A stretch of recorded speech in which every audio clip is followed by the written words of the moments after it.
Life really knows how to mess with you. Everyone dreams of being the protagonist when they transmigrate.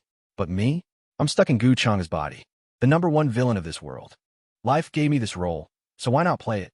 Gu Changa would rather be a villain with a bizarre system than a puppet on strings. Today, the protagonist of this world, Yi Chun, is causing a ruckus at the Great Void Holy Land. His goal is probably because the Holy Maiden is being forced to marry some nameless nobody, according to Yi Chun. He'd cast aside his status as a Great Void Holy Land disciple if he can't get justice for her today. Because of this, the crowd gathers to watch Yi Chun make a scene in the Great Hall. But his talent is something they can't deny. The Holy Lord of the Great Void Holy Land remembers the young man before him, the one who went through hundreds of battles and countless hardships just to join this place. And now he says he wants to abandon his status as an inner disciple of the Great Void Holy Land. A single exertion of his power created immense pressure all around. Yi Chun was pushed back a step but stubbornly demanded justice for his goddess. He even called Chang'e a treacherous snare. Chu Xian glared at him for his overly arrogant words. The holy maiden Yi Chun mentioned glanced worriedly towards Chang'e. He seemed utterly unbothered, just calmly sitting with his eyes closed, as if savoring the very air. However, internally, he still felt a bit down about playing the villain hero, the kind whose sole purpose is to pave the way for the protagonist, or constantly get humiliated in traditional manhwa plots. The difference is Chang'e possesses a system, and he doesn't even know why it exists.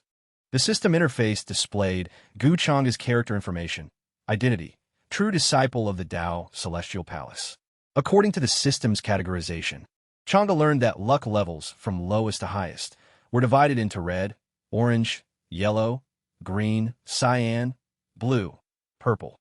Normal people only got red luck. Yet this Yi Chun guy actually is green, truly a child of fortune. And him? Chang'e couldn't even be bothered to say. They say villains never live long. And indeed, this utterly wretched luck of his constantly reminded him of that. Chang'e was silent, but that wasn't enough. That arrogant Yi Chun pointed and provoked him. Even after being called out, Chang'e couldn't be bothered to argue back. Besides, he already had Chu Xian standing beside him, shouting on his behalf. The other elders began to scold Yi Chun, calling him truly insidious and unpredictable. Everyone turned against him. How dare he disrespect the young master? Doesn't know his place. Acting all high and mighty. Never thought he'd see this day. Yi Chun stood frozen. Having always considered himself the most talented in the sect, he felt like he'd just slapped himself. Then he looked up at Chang'e, the holy maiden he called his own, but she didn't say a word in his defense. It made him repeatedly wonder why. Watching the child of fortune take a beating like this, Chang'e felt a distinct pleasure. Wanted to shift everyone's focus, Yi Chun once again bellowed, provoking Chang'e as someone who only knew how to bully others through influence. Gu Chang'e showed no reaction yet, but the Holy Lord and Holy Son were different. Chu Xian was utterly disgusted and wanted to apprehend Yi Chun immediately. He channeled his inner energy, rushing swiftly towards him. Yi Chun seemed to have been waiting for this moment. His fire attribute power was unleashed. One side, a blue-green energy, the other, blazing red fire, clashed. Two fists collided, creating a fierce shockwave. The onlookers all scoffed at Yi Chun. They were certain the victory would belong to Holy Son Chu Xian. Chang'e calmly watched the show as well. In his eyes, those people were truly naive. In this world, cultivation levels are divided into mortal body, spirit sea, divine source, divine abilities, great power, holy lord, marquis king, virtual god. Since he's a child of fortune, fighting above his level is easy. Yi Chun is sure to overwhelm him. And indeed, it was so. Chu Xian was defeated and surpassed by him. He took a step back. His face was still bewildered, unable to believe he'd lost to this young punk. Yi Chun seemed to regain his ego, becoming even more arrogant. Su Taishuan's eyes widened, completely astonished by the result. Two female disciples, swayed by the display, instantly changed their tune, praising Yi Chun as handsome and skilled. Immediately, the two infatuated girls were harshly scolded, not daring to utter another word. For Chang'e, this was exactly as expected. He was the protagonist, after all. The skill of humiliating others in front of a crowd was always maxed out. And he also realized that Yi Chun's entire purpose today was to prevent the Great Void Holy Lord from promising his daughter in marriage to him. If so, then this Su Chinga woman, with her yellow luck reaching 350 points, must be the female lead in this script. If offending him was predetermined because of this, Changa already had a plan in mind. Only now did he speak his first words to Chinga, remarking that she seemed to trust Yi-chun very much. It seemed he had struck a nerve. She tried to maintain a calm demeanor, wanting him to think she had no connection to Yi-chun whatsoever. Changa knew she was afraid he would target him. He took a sip of tea and praised Chinga as a clever woman. Changa drained his cup and set it down. Chinga refilled the tea, but spilled quite a bit. Her hands trembled incessantly. Changa seized the opportunity to take her hand. Am I some kind of monster, Miss Su? What makes you so tense? Chinga denied it, but her stammering, trembling voice betrayed her. Changa lifted her hand and spoke sweetly. The tea is quite hot. Such matters can be left to the servants. It would be a pity if your delicate hand were to be injured. It seemed the vague plan he divined was correct. The system reported a minor change in Su Chinga's state of mind. Protagonist Yi-chin's luck -10. In turn, Changa received the luck points Yi-chin lost. He hadn't expected this at all. Yi-chin's eyes burned with jealousy as he witnessed their intimate scene. Gu Changa, how dare you touch her? Gu Changa smirked, an amused glint in his eyes. This is getting even more interesting. Yi-chin exploded with rage. Gu Changa, take your filthy hands off her. Sheng blocked his way. Your opponent is me. He frowned. Sheng, do you really think I won't kill you just because you're a saint's son? Gu Changa observed calmly. According to a typical script, Yi-chun, going from weak to strong, would defeat Chu Xian. Then he'd seize this opportunity to challenge me, using his protagonist cheat to control the entire situation. With his cultivation talent, a few years later, he'd succeed and return to settle old scores with me. I'd be dead meat then, wouldn't I? Too bad. I'm a transmigrator. I've seen these kind of tricks before. No way I'm letting you win. My life won't be dictated by this script. He stood up and uttered, boring. Then he soared into the air, surprising everyone. Gu Changa flew in front of Yi-chun. If this matter concerns me, then I won't trouble Saint's son, Chu Xian, anymore. Sheng stammered. Young Master Gu. Yi-chun was enraged. What a pretense. You think I'm scared of you? He calmly replied. So-called fearlessness is simply. Gu Changa paused, then continued. Ignorance. A powerful aura emanated from him. Yi-chun quickly recoiled. Despicable. Contemptible. It was as if he heard the taunt, then immediately intensified his pressure. The terrifying pressure passed directly through Yi-chun, toward the door. The door, unable to withstand the pressure, burst open, demonstrating its might to the outside. Yi-chun collapsed to his knees. Gu Changa calmly asked, Young Master Yi, what more do you want me to say? All the disciples, affected by the pressure, turned pale. Such an aura, young Master Gu, is actually that powerful? As expected of someone from the upper realm. That Yi-chun fellow truly overestimated himself. Qing Xie had to lean against the table to stand steady. Her entire body trembled violently. Watching the scene in fear, Su Taixian wore a solemn expression. As expected of someone from the upper realm. So young, yet already so powerful. He's truly someone you can't afford to offend. At this moment, Yi-chun was still pressed down so hard he couldn't get up. The system popped up again. Public humiliation. Yi-chun's luck value -10. Host's destiny value +50. Gu Changa was surprised. I can still gain destiny points? He calculated destiny points can upgrade cultivation techniques, so naturally, they can also raise my cultivation. Gu Changa closed his eyes and focused. His entire being appeared in a different space. He asked the system, if I kill Yi-chun right now, how much destiny value will I gain? It replied, those with high luck are protected by a higher power, with your current destiny value. This action will incur backlash. Gu Changa felt helpless. So offending someone with high luck brings misfortune? No wonder my luck has always been bad. Truly the price of being a villain. The system replied, as for luck, it's unpredictable, its secret's hard to fathom. With your current strength, killing Yi-chun isn't difficult. But there will be some variables. Because you are the biggest variable. He crossed his arms and probed, so that means I can't kill him now. But I can use some methods to reduce his luck points. Once it drops to a certain amount, the time will be right for me to act, correct? The system replied, that's right.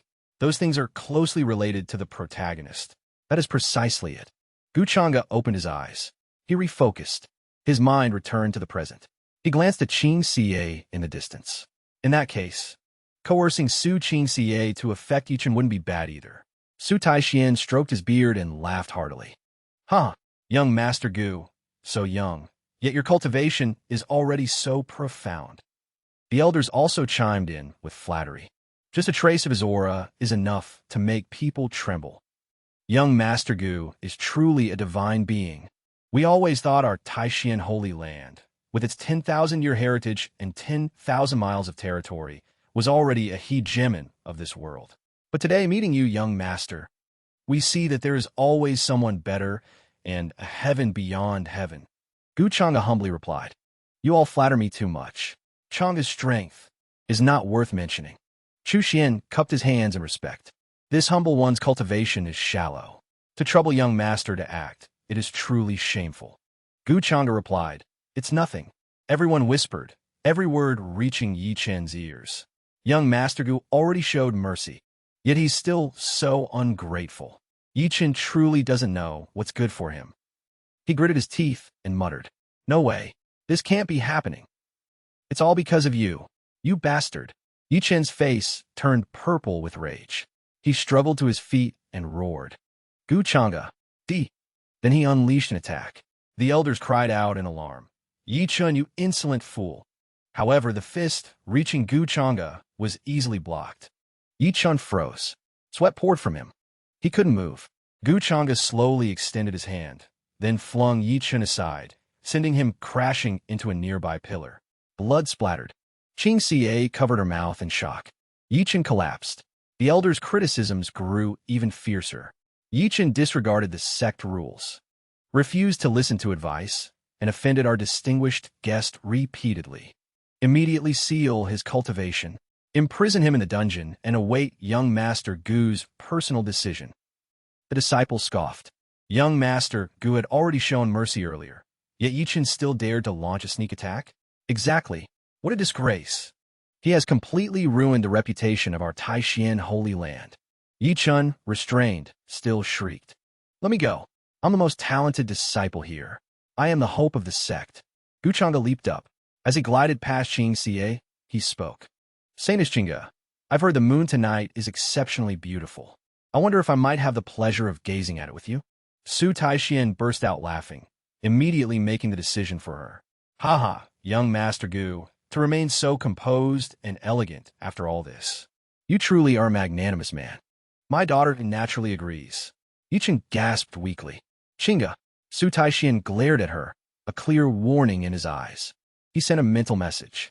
The fate of our sect rests entirely in this young master's hands.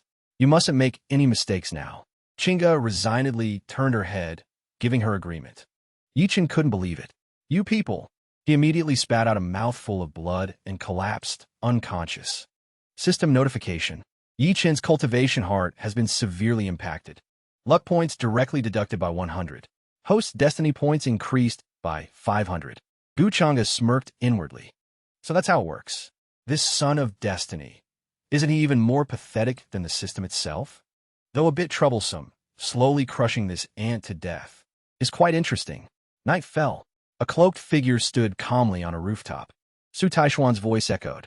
Qing'e, I know you have feelings for Yi Chen, but given the current circumstances. Qing'e, understanding the unspoken, replied, I know.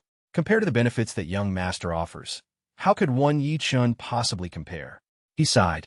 She lowered her head. Father, there's nothing more to discuss. Qing'e will go inquire about that young master.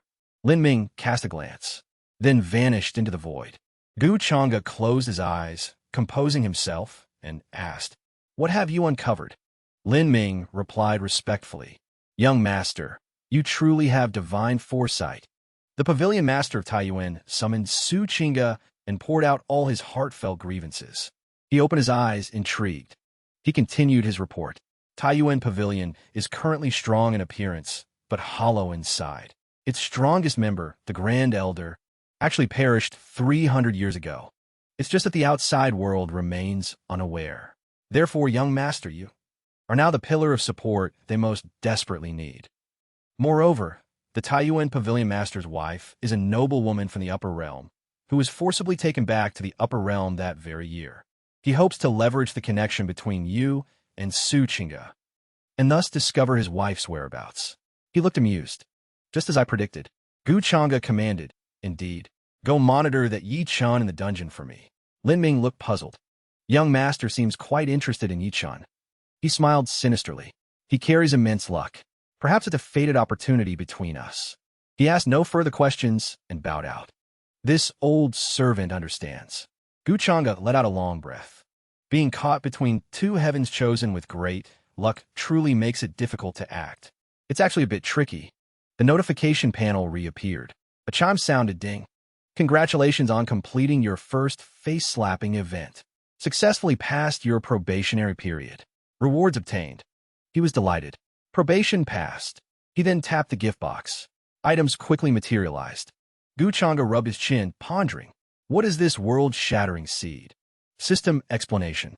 Upon refining the world seed, one can preserve their inner world across myriad realms, achieving true immortality. Becoming a master of life and death itself. He excitedly murmured, interesting. An inner world, created within oneself? And if it's a primordial world seed, then who in this world could ever hope to kill me? Gu Changa's resolve hardened. System, add point for me. Immediately, a massive surge of aura erupted, enveloping him. Shimmering, colorful ribbons of light swirled behind him, bearing an endless source of energy. Gu Changa's eyes snapped open. A crushing aura of might burst forth. So immense, it shattered the entire doorway. Shards flew in every direction. The unleashed power pierced the very heavens. The disciples gasped in awe. Where's this immense aura coming from? Which esteemed senior is this? Su Taishuan's eyes widened. This, Chinga, standing in the corridor, also witnessed this scene. A bewitching voice echoed in her mind.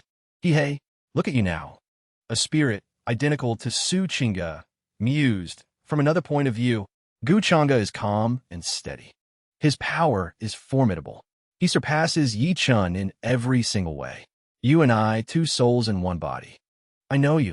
Chinga closed her eyes tightly. Shut up. She froze. Meanwhile, inside Gu Changa's room, he raised his hand, which was emitting dazzling power, and marveled. This is the true power of the sealed king realm. In such a short time, it granted me so many talents and even pushed my cultivation up an entire realm. Truly formidable. He stood up and stretched. Breaking through a single realm already consumed so many life points. It seems this cultivation technique comes at a hefty price.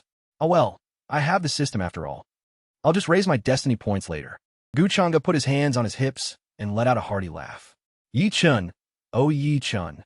Though your diligent cultivation seems foolish when I harvest you like crops, it truly is exhilarating. I hope you can provide me with plenty of life points. When I drain you dry, he gave a sinister smile. That will be the day you die. In the dungeon, a painful groan suddenly echoed. Ugh! Yi-chan wiped sweat from his brow, slumping against the corner of the wall. What in the world is happening? For the past 3 years, no matter what difficulties I encountered, I always turned them into opportunities. Why am I facing such a plight now? He angrily punched the wall. A voice echoed from the ring on his finger. A spirit flew out from within it. Yu-chan looked up. Yen-ji materialized before him. Yu-chan, Shurzuan, a man and a spirit stared at each other in silence. Only after regaining his composure did Yu-chan finally speak, a tone of grievance in his voice. Yu-chan, Shurzuan, where were you? Why didn't you come save me? Yen-ji lowered her gaze. Yen-ji, at that moment, I sensed the divine consciousness of several powerful cultivators. Yen-ji, I suspected he was connected to the enemy who nearly destroyed me back then. That's why I couldn't reveal myself. Yen-ji's voice dropped, chiding. That being said, you were far too reckless. Yu-chan's face fell. Reckless? Are you telling me to give up on Su Chinga too? He was completely losing it. Yu-chan, her innate potential Issei. Yen-ji quickly cut him off. Yen-ji, this requires long-term planning. Gu Changa's background is terrifying, and he has powerful forces backing him. Yen-ji, you absolutely cannot cross him. Yu-chan scoffed, brushing her words aside. Yu-chan, so what? Yu-chan, it's just my luck was temporarily suppressed, that's all. She frowned, clearly disappointed, as if lamenting he couldn't be forged into steel. Yen-ji, You refuse to acknowledge your recklessness, to reflect and improve yourself. This kind of mindset is far too immature. Yin-ji, try to reason with him. Yin-ji, our priority now is to get you out of this predicament. I can sense quite a few powerful cultivators within this dungeon. Perhaps a Euro. Yu-chan suddenly exclaimed. Yu-chan, I've got an idea. A flurry of questions raced through her mind. He launched into an explanation. Yu-chan, Taiyuan Holy Land has remained undisturbed for hundreds of years because other sects fear the Grand Elder's power. Yu-chan, but what outsiders don't know is this. Yu-chan, the Grand Elder already transcended 300 years ago. A hint of madness gleamed in Yu-chan's eyes. Yu-chan, Shurzuan, if you leak this news, all the sects that have been coveting the dragon here will flock to this place. Then, escaping will be a piece of cake for me. Yin-ji still hesitated. But if that happens, Yin-ji, Taiyuan Holy Land could face complete annihilation. After all, they did save your life years ago. He scoffed, brushing her concerns aside. Yu-chan, I don't care. They were the first to act unjustly. Yu-chan, I'll just make sure they learn that offending Yu-chan comes with a hefty price. She sighed, powerless to stop him. Lin Ming, who had been eavesdropping from outside, mused. Lin Ming, this opportunity young Master Gu mentioned. Lin Ming, is it actually the remnant soul of a formidable cultivator from a bygone era? Elsewhere, disciples were diligently sweeping the courtyard. Two figures lingered in the small pavilion. Chinga gracefully poured wine, continuing, young Master Gu's words are truly fascinating. Su Chinga, is the upper realm truly that vast? The remnant spirit continued to tempt. Spirit, see? I told you. Gu Changa is far more meticulous and knowledgeable than that Yu-chan fellow. Much stronger, too. Gu Changa raised his cup and took a sip. Gu Changa chuckled. Whether the upper realm is vast or not. Gu Changa, you'll only truly know once you see it for yourself, won't you? Su Chinga gave a wry smile. Yank Master, you yist. Without void god realm cultivation, how could anyone cross the barrier? Su Chinga, these days, most powerful cultivators in the great holy lands of the Eastern Barrens have only reached the half-marquee realm. How could we possibly ascend to the upper realm? He remained unperturbed. Void god realm is considered strong? If you truly reach the upper realm, Gu Changa, you'll find that the void god realm is actually nothing at all. Su Chinga pursed her lips, then gathered all her courage to ask, young master, if we were in the upper realm, would you be able to protect me completely? Gu Changa subtly lifted an eyebrow. Gu Changa, what do you mean by that? Su Chinga blushed. I know my status makes it difficult to earn young master's favor, but Chinga is willing to wait for you. The system announced unexpectedly. System, Su Chinga's disposition has shifted. Yi-chen's luck value decreased by 40 points. Host destiny points increased by 200. His eyes gleamed. So, the actions of characters related to the Son of Luck can also lower his luck value and increase my destiny points? Gu Changa's lips curved into a smirk. If that's the case, things just got a whole lot simpler. He scoffed. You wish to gain my favor? Gu Changa, Saintess Su's attitude changed awfully fast, didn't it? Gu Changa, changing yourself so quickly. Is it to make me spare Yi-chan? Chinga flinched. She quickly rose, eager to explain. Chinga, I wouldn't dare. Chinga knows it's hard to catch young master's eye. Chinga, I merely wish to show my sincerity. I hope young master won't mind the events of today. Gu Changa idly twirled the cup in his hand. Gu Changa, Yi-chan is so infatuated with you, even turning against Taiyuan Holy Land without hesitation. And this is how you repay him. She looked resigned. Chinga, as for Yi-chan, Chinga cannot change anything. For the sake of my sect and my father, his feelings are secondary. He remained silent, offering no reply. Chinga tentatively called out, Chinga, young master. She then revealed her secret. Actually, Chinga's true physique is the 9-in profound fiend body. Chinga, no one knows about this, except for me. The system chimed. Su Chinga has, for the first time, developed a subservient mentality. Yi-chen's luck value decreased by 40 points. Host destiny points increased by 200.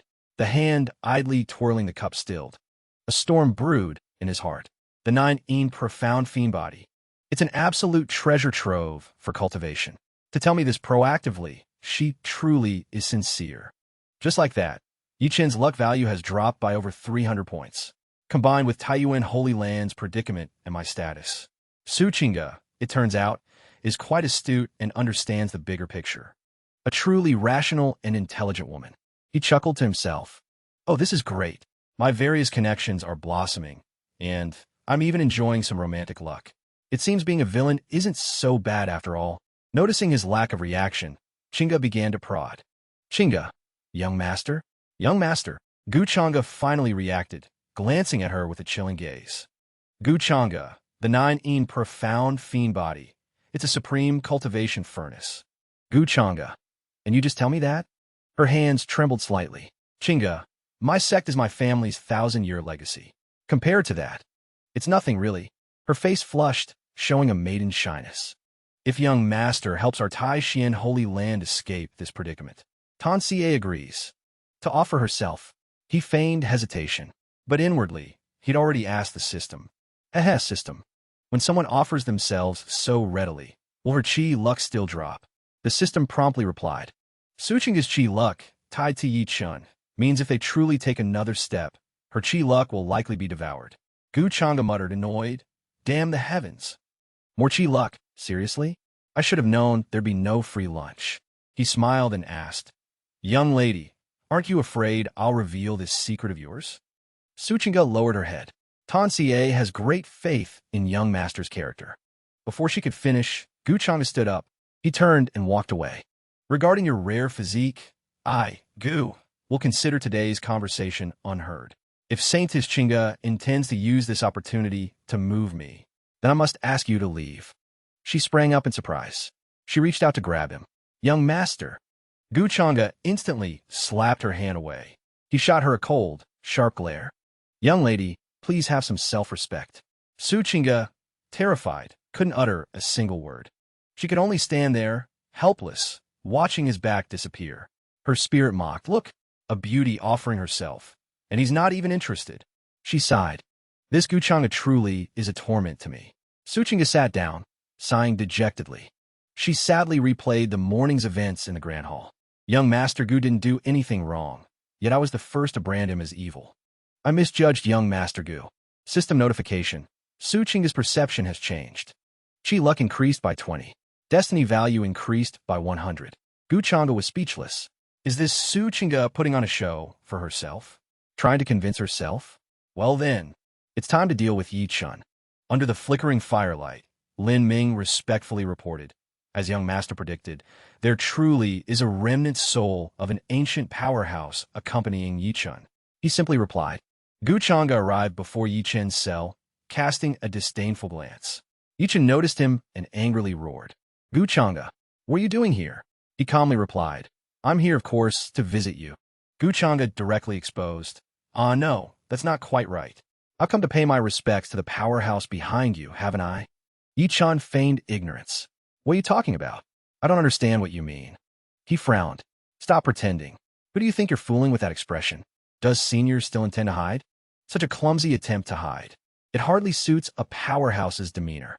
The ring on Yi Chen's hand spoke. I never intended to oppose young master. Yin Ji flew out. Young master, why trouble a mere remnant soul like me? Gu Chang'e replied calmly. Senior misunderstands. This junior is merely curious about who could cultivate such a useless idiot as Yi Chun. Who exactly are they? Gu Chang'e thought to himself. It's not an old man after all, but a young lady. Yi Chun, infuriated, pointed at Gu Chang'e's face and cursed. Gu Chang'e, who are you calling useless? Gu Chang'e said earnestly. Gems hidden in the mortal world have always existed. A wise bird chooses its branch carefully. But senior has remained by Yi Chen's side. Isn't that talent being wasted? Yin Ji frowned. A scheme to sow discord? How could Yi Chun not see through his intentions? He roared and cursed. Despicable Gu Chang'e, not only did you snatch away my Qingge, now you even dare to try and steal my master. Gu Chang'e sneered. Snatch away your Qingge? I wouldn't dare claim that. You should know this much. From beginning to end, it was entirely her choice. Yi Chen still refused to believe the truth before his eyes. You're speaking nonsense. He calmly extended his hand. Humans should always strive forward. That is the law of survival for all beings in this world. The The sturdy wooden beam he touched instantly cracked, then shattered into 100 pieces before Yi Chen's eyes. Gu Chang'e mocked, "As for you, if you truly want your master to live well, then stop harming others." He slowly stepped over the sharp wooden fragments. "Do you really think a remnant's soul can last forever in this world?" Gu Chang'e stepped before Yin Ji, extending his hand in invitation. "If Senior is willing to accompany me, I can not only restore your physical body, but even help you return to your former peak." Yi Chun, sensing the danger, instantly panicked. "Gu Chang'e, this is between me and Master. You're spouting nonsense here. Do you want me to rip your mouth off?" The system chimed. Yi Chen's temperament shifted. Chi luck dropped by 20.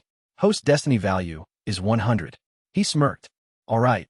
Gu Chang'e continued to persuade. "Senior must surely know, leaving aside this Gu's origins in other aspects. This Gu is also far superior to Yi Chun." He continued, "I know Yi Chun can provide spiritual energy to nourish your soul, but at this current pace he himself, to you, is nothing more than a cage, isn't he?" Yi Chun quickly turned to Yin Ji. "Master, don't listen to his nonsense." He's definitely trying to deceive you." Yin Ji pondered. "Is this truly a divisive scheme? With Gu Chang'e's strength, killing Yi Chun wouldn't be difficult at all. So why would he resort to such tactics? Am I overthinking this? Perhaps he simply wants to recruit me to his side." She pondered truthfully. Gu Chang'e hasn't done anything wrong. Instead, it's this Yi Chun who has stubbornly clung on from the start, causing him no end of trouble. Gu Chang'e asked again, "Senior, have you made up your mind?" Yin Ji shook her head. This junior once received little Chen's kindness. Naturally, I can't abandon him and leave now. He offered a condition. I'll give Senior some time to think. If Senior changes her mind. As for Yi Chen's offense against me, I won't pursue it any further. In fact, it wouldn't be difficult for me to lift the supreme profound Holy Land's punishment on him and restore his former status. Gu Chang'e cast a meaningful glance. And as for Chingo, I could even give her to him. Yi Chen gritted his teeth, his eyes blazing. "Yuehiro." Yin Ji's expression faltered, looking troubled. "Young Master Gu, please don't say such things. I understand your sincerity now," he offered with a faint smile. "Senior, you should still give more thought. Before I go, I have a small gift for you." A small wooden box materialized in Gu Chang'e's hand. Yin Ji gasped, a flicker of surprise in her eyes. "This is..." As the lid opened, her eyes widened in astonishment. An eternal soul cultivation stone. A spirit condensing pill. Yi Chen spun around, burying his face in the wall, a bitter hatred twisting his features. "I see now. I get it all. Damn Gu Chang'e." He shot Yin Ji a chilling glare. "But what I truly can't believe is this. My most trusted master, to humble herself before my enemy, all for a single pill." Yin Ji bristled, retorting with a sharp edge to her voice. "What are you rambling about? Everything I've done was to help you escape this place." Yi Chen roared back, his voice raw. "If you claim every single word is for my sake, then do exactly as I say. Spread that information outside." Yin Ji gasped, finding herself utterly alienated by the person before her. "You." She gazed down at the small wooden box in her hand. "If you insist on doing this, then I will obey you." He beamed with delight. Just as I'd expect from my master. I knew you wouldn't abandon me." Yin Ji transformed into a wisp of smoke and vanished. Her frustrated hum still echoed through the space. System notification. Status update. Estrangement effect. A rift has formed in Yi Chen's master-disciple relationship. Yi Chen's fortune, minus 80 points. Host destiny points, plus 400 points. Elsewhere, Lin Ming pondered. "Young master, if your true goal was that wisp of remnant soul, why didn't you simply kill Yi Chen directly?" Gu Chang'e didn't explain, merely posing a question to Elder Lin. "Do you still recall why I descended to the lower realm?" Elder Lin seemed to realize something profound. "It's for that peerless, calamitous weapon," he affirmed precisely. "Indeed, it's for that weapon from the era of the ancient Eight Desolations demonic god. The Eight Desolations demonic spear." Following the usual trajectory, Yi Chen would undoubtedly stumble upon an opportune encounter and enter the hidden repository. Then obtain the calamitous weapon. Then, spear in hand, he would emerge and establish his dominance throughout the lands. But now, he's nothing more than a rat, scurrying about to unearth treasures for me. Gu Chang'e then gave an order. "Keep a very close eye on Yi Chen. I need to enter secluded cultivation for a while. Lin Ming bowed his head respectfully, acknowledging the command. This old servant understands. Speaking to the empty air, he commanded, "Open the exchange system." Instantly, a translucent system screen materialized before him. Guchang tapped on cultivation techniques and precious arts. A system notification appeared. Insufficient destiny points. Supreme grade techniques and above cannot be unlocked. Heavenly grade techniques and above have not yet been acquired. The screen displayed the upgrade interface for cultivation techniques and precious arts. He mused aloud. A skill to help cultivators break through to the void god realm. Only requires 50 destiny points. Gu Chang'e extended a hand and tapped a selection. This one, the system displayed. Primordial Spirit Cultivation Technique. Name, Heavenly Deity Imperial Thought. Destiny points deducted, 1,000. A dazzling golden radiance slowly enveloped his entire being. 3 days later, a powerful proclamation reverberated throughout the entire sect. Yangsu Lan's Zhao Xian, the Great Sun Imperial Dynasties Shu Wuji, and the Shanggong Shao family Shaohua. We have come to pay our respects to the Supreme Profound Holy Lord. Su Taixian stood before them, a majestic figure, and questioned. 3 half-step marquee realm experts, gracing us with your personal presence. What immense authority you wield. Shaohua, arms crossed and an arrogant sneer on his face, spoke up. Enough with the formalities, Su Taixian. For 1,000 years, your supreme, profound holy land has relied on its grand elder to forcefully seize this spirit vein. He let out a contemptuous chuckle. Now that he has ascended, this spirit vein should rightfully be shared among the other great sects, shouldn't it? Zhao Xian chimed in, equally in agreement. Indeed, given that we are all peak forces in the Eastern Wasteland, if you proactively surrender the spirit vein and cripple your own cultivation, we won't cut off all your escape routes. Otherwise, Su Taixian stood firm, refusing to yield an inch. This spirit vein is the very foundation of our holy land, built over 1,000 years. How can I simply hand it over? Do you old fools truly believe my supreme, profound holy land is so easily bullied? An ancient voice suddenly resonated. It seems Holy Lord Su's intention is to resist rather than cooperate. Su Taixian stiffened, a chill running down his spine. Chu Wuji, lounging comfortably in his seat, spoke with a condescending sneer. Do you actually believe the supreme, profound holy land can withstand the combined might of our 3 great clans? Su Taishuan's expression darkened considerably. While I don't know where you gleaned this information, do you truly believe that just because our grand elder is no more, my supreme, profound holy land has nothing left to rely on? Qingge called out, her voice laced with worry. Su Taixian knitted his brows, a question in his eyes. Young Master Gu, he still hasn't emerged from his seclusion? Qingge closed her eyes, remorse clouding her features. Last time, I caused young Master Gu to lose favor with us. It's only natural he wouldn't help us now. Su Taishuan's eyes widened in alarm. What? Zhao Xian's expression showed a hint of trepidation. I've heard rumors that the supreme, profound holy land has connections to the upper realm. Surely they're not? Chu Wuji scoffed, dismissing the notion. The upper realm holds vastly different standards than mere Eastern Wasteland holy lands. What capability does a single Su Taixian possess to summon such power?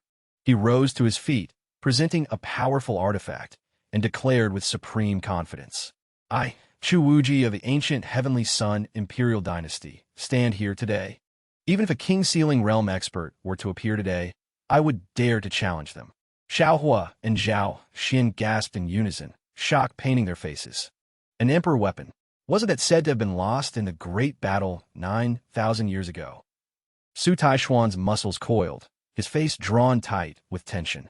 Young Master Gu, if he doesn't emerge from seclusion, I will have no choice but to stake everything here. Qing Gu, her voice trembling with fear, cried out, Father, Father, I'll go plead with young Master Gu right now.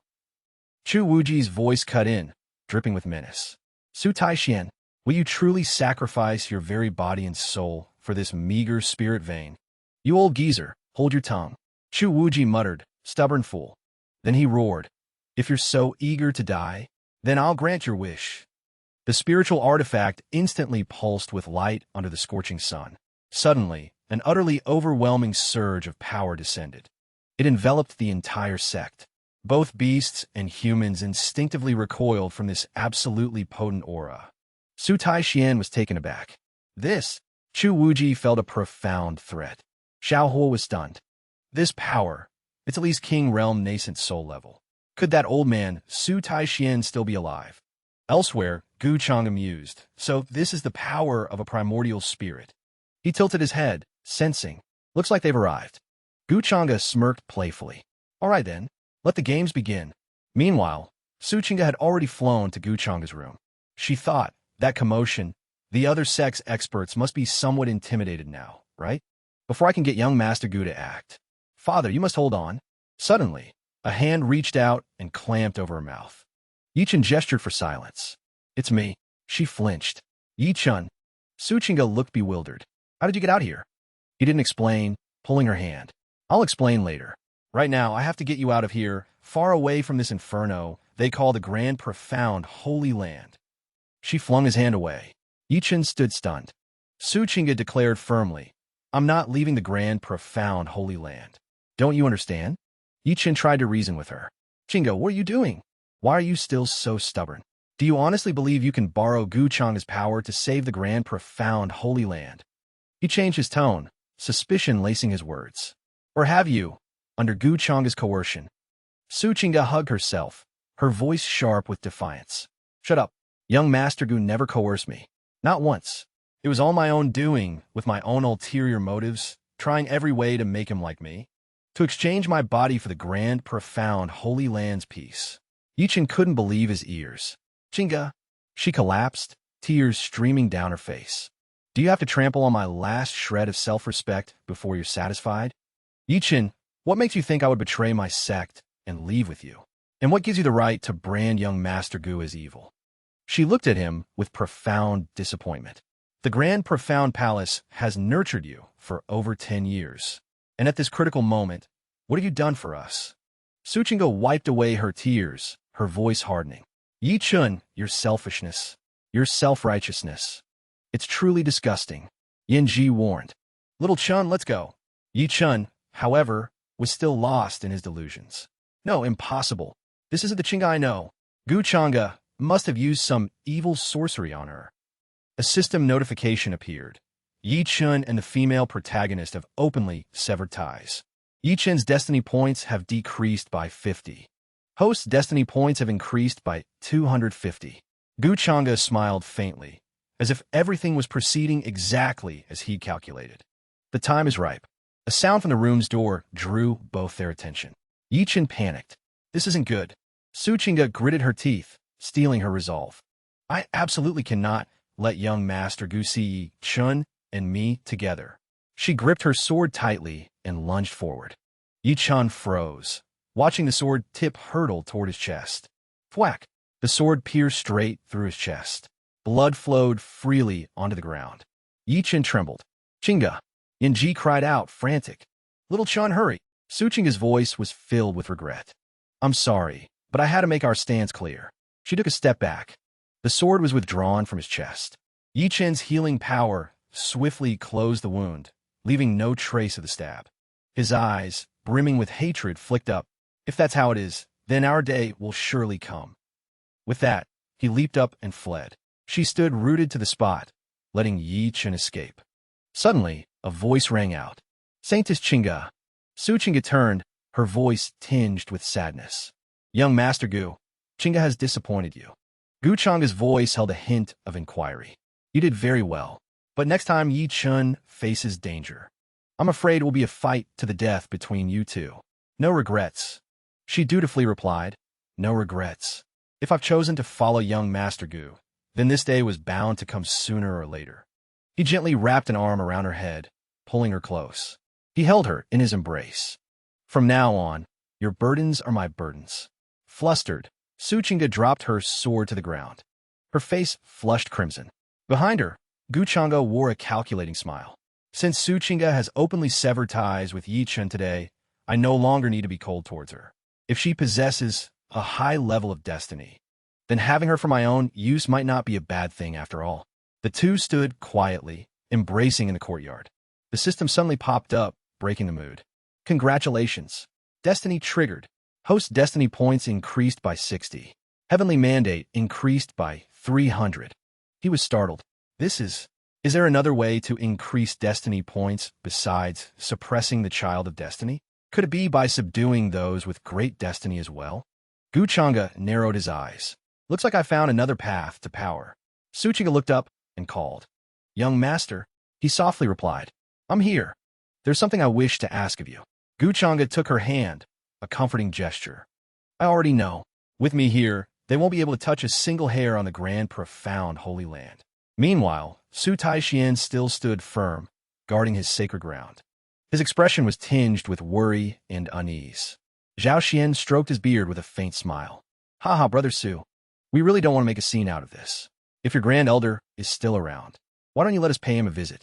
Su Taixien directly admitted. Humph. I don't know where you got your information, but it's true. Our sect's grand elder has passed away. Zhao Xian was suspicious. Then what was that soul force surge just now? Xiao Hua impatiently cut in. Just playing tricks. Let's just force our way in and see. A roar filled with power echoed in all directions. Silence. The three men tensed instantly. Here they come. Guchanga and Qing Ji's figures appeared in midair. He said coldly, Who dares disturb my cultivation? Xiao Hua stared, then pointed at Guchanga, sneering. Haha, tell me, Su Taixien, is this snot-nosed brat the reinforcement you were talking about? Has the great Xian Holy Land really fallen so low? Su Taixien chuckled. If I were you, I'd honestly take back those words you just uttered, because this esteemed lord is someone you absolutely cannot afford to offend. The moment he finished speaking, Xiao Hua lunged forward, challenging, whether I can offend him or not. Won't I know once I try? Guchanga instantly darted forward, shielding Qing Ge behind him. Xiao Hua flew in, his power manifested, ready to attack. Two surges of power collided. Guchanga easily blocked Xiao Hua's punch with one hand. The man was astonished. Guchanga gripped his fist, then twisted it back, shattering the iron armor. He flicked his hand, and Xiao Hua was sent flying backward like a kite with a broken string. Zhao Xian and Chu Wuji watched in silence. Only then did Xiao Hua dare to believe it. A marquis realm expert. Zhao Xian stubbornly insisted. No way. How could there be such a young marquis realm expert in the Eastern Barrens' Holy Land? Chu Wuji stepped forward, wielding a Dharma artifact in his hand, threatening. Kid, it's good to have talent, but you need to understand your place. No matter where you came from, you'd best not meddle in the affairs of the great Xian Holy Palace. He waved his hand. From now on, the affairs of the great Xian Holy Palace are my affairs. Qing Ge and her father were overjoyed. Young master. Chu Wuji's eyes were filled with murderous intent. If you're so intent on dying, then this saint won't waste any more words. He gestured. Together. Attack. The two remaining old men immediately took battle stances upon hearing his command. Zhao Xian, seeing Guchanga make no move, felt insulted. Ignoring us, are you? Xiao Hua also refused to be outdone, raising his saber to strike. Taste my blade, brat. Guchanga swung his arm, blocking Xiao Hua's attack with one hand. Meanwhile, Zhao Xian's sword was hurtling towards him at blinding speed. Guchanga curved a contemptuous smile, redirecting the sword's path with a single finger. His entire body moved with agility, dodging all dangerous moves. The two of them, fighting one, couldn't gain even the slightest advantage. Chu Wuji roared, fall. A pagoda-shaped Dharma artifact appeared directly above Guchanga's head and descended. Guchanga let out a sound of intrigued amusement. The Dharma treasure trapped him inside, without a single gap. Qing Ge called out anxiously, Young Master Gu. Chu Wuji was smug. Haha, what if your talent surpasses others? Since ancient times, countless geniuses have emerged, but only a handful truly make a name for themselves. Xiao Hua scoffed. You clueless fool, you don't know the immensity of heaven and earth. Did you really think you're the only marquis realm expert, and you could take on 3 of us? Qing Ge cried out in alarm. Father, young Master Gu, Su Taixien gritted his teeth. Damn it, if it weren't for the Wuji pagoda here, how could they possibly touch young Master Gu? Chu Wuji spoke condescendingly. You of the Su clan, Do you still have anything to say now?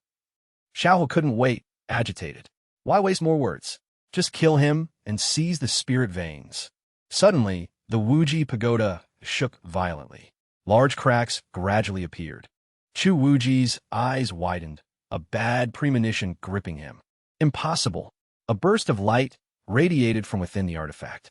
Immediately after, the Wuji pagoda exploded. The three men standing nearby couldn't escape and were thrown backward. A figure appeared in midair. Gu Chang'e murmured, looking out at the world, the hierarchy of power. Experts are as numerous as clouds.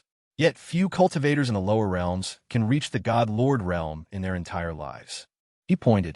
As for the Marquis realm, that goes without saying. And below the void God stage, the three old men, terrified, hastily erected defensive barriers. This is bad. Gu Chang'e's eyes emitted an eerie red light. He waved his hand. As for insects like you, a wave carrying world-destroying power surged forth. It swept across the entire sect, from the spirit beasts to the disciples of the three old men. Along with the accompanying soldiers, none could escape. They felt like cut straw. Qinggu and her father stood rooted to the spot, speechless. Xiaohua, severely wounded, witnessed this scene. He immediately turned and asked, Chu Wuji, didn't you say you could fight a king realm expert? But the man remained silent, not answering. Old Hua, weakly spitting a mouthful of blood, probed, Gu Chang'e, what kind of person is he truly? Gu Chang'e pointed to the sky, the boundless, immortal heavens, the myriad upper realms. Half a month later, outside Central State City, on the bustling streets, murmurs of conversation could be heard. What? He said the upper realms?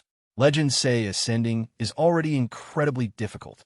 To descend from there is simply impossible. That's completely defying the heavens. They were engrossed in debate. Exactly. That young man admitted it himself that day. That's right.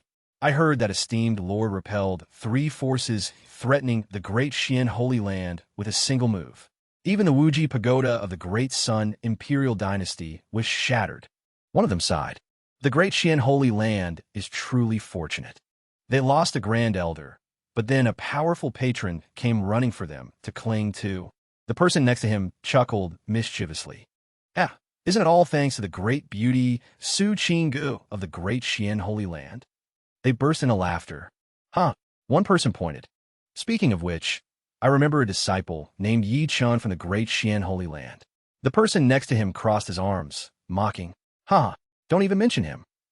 That kid actually tried to compete with that esteemed lord for Saintus Su. The result? He was flattened by a single move and couldn't even budge. He didn't stop, continuing to ramble. A toad wanting to eat swan meat. Doesn't even know his place. The number 1 beauty of the Eastern Barrens, Euro. How could he ever hope to reach her? The crowd burst into delighted laughter. Suddenly, a red circle appeared right beneath their feet. They gasped in surprise. What is this? The cloaked man commanded. Flames immediately erupted fiercely. Everyone cried out. It's AF dash. There Euro's someone in the fire. Beneath the cloak, Yi Qing's fierce face was revealed. He muttered, Tai Xian Holy Land Euro, Gu change Euro this dead Euro, I will make you pay 100-fold.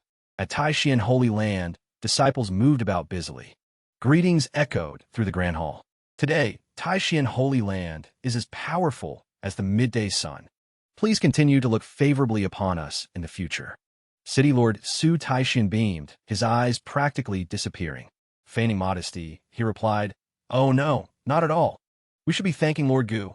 Actually, Chu Wuji and the others sat obediently, flattering him. Exactly. We must thank your excellency for showing us mercy that day. Otherwise, we wouldn't Euroti be safely sitting here today. Xiao Hua smiled, as if nothing had ever happened. From now on, our 3 factions will regard Tai Xian Holy Land as our leader. We will only cooperate, never oppose. The door to a room in the corner of the grand hall remained tightly shut. Qinggu couldn't help but let out a laugh. Gu Chang'e asked, puzzled.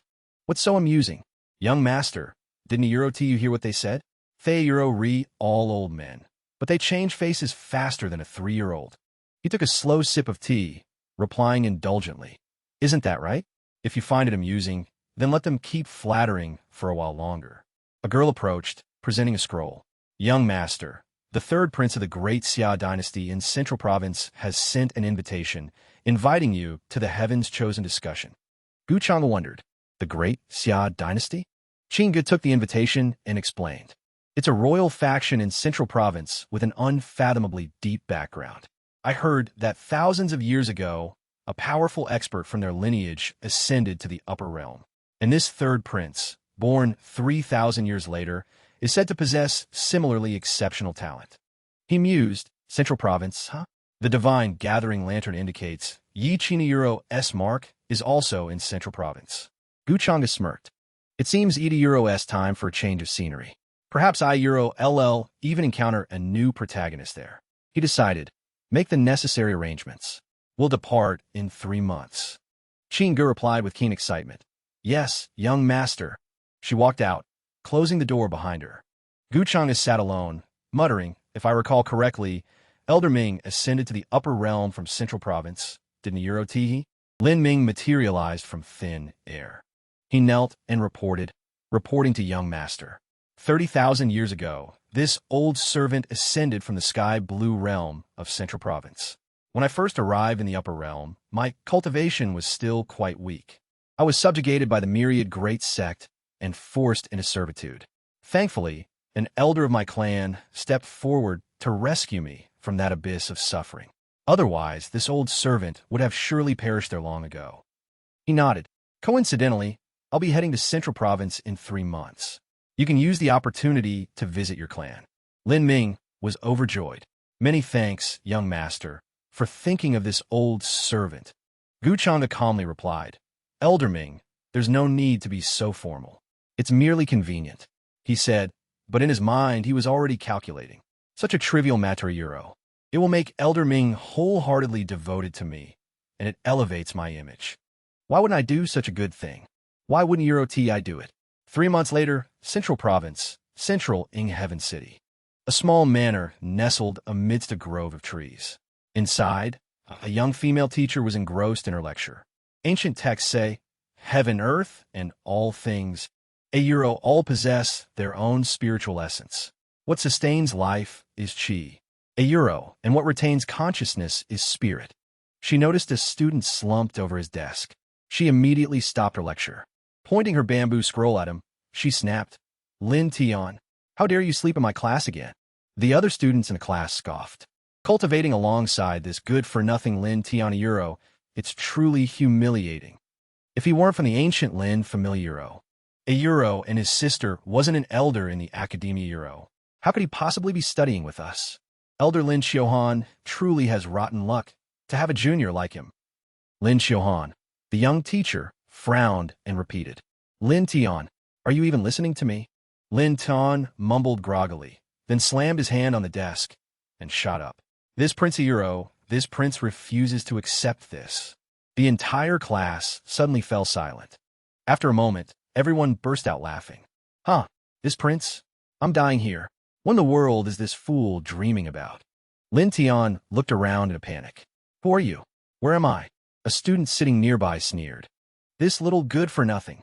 Did you sleep yourself stupid? Let me tell you, this is the sky-blue realm. The Central Province continent. Central Ing Heaven City. He muttered in shock. Central Ing Heaven City Euro. Central Ing Heaven City. He then looked down at his hand, a triumphant smile spreading across his face. So, Theta Euro-S how it is. Heaven hasn't Euro T forsaken me. A mere wisp of my divine soul has finally found a suitable body. Lin Xiuhan threw her bamboo scroll to the ground. Enough. How long do you plan to cause a ruckus? If you don't break through to the Spirit Sea realm this month, then get out of this academy. By then, not even your clan will be able to protect you. She continued, is this how you honor your deceased parents?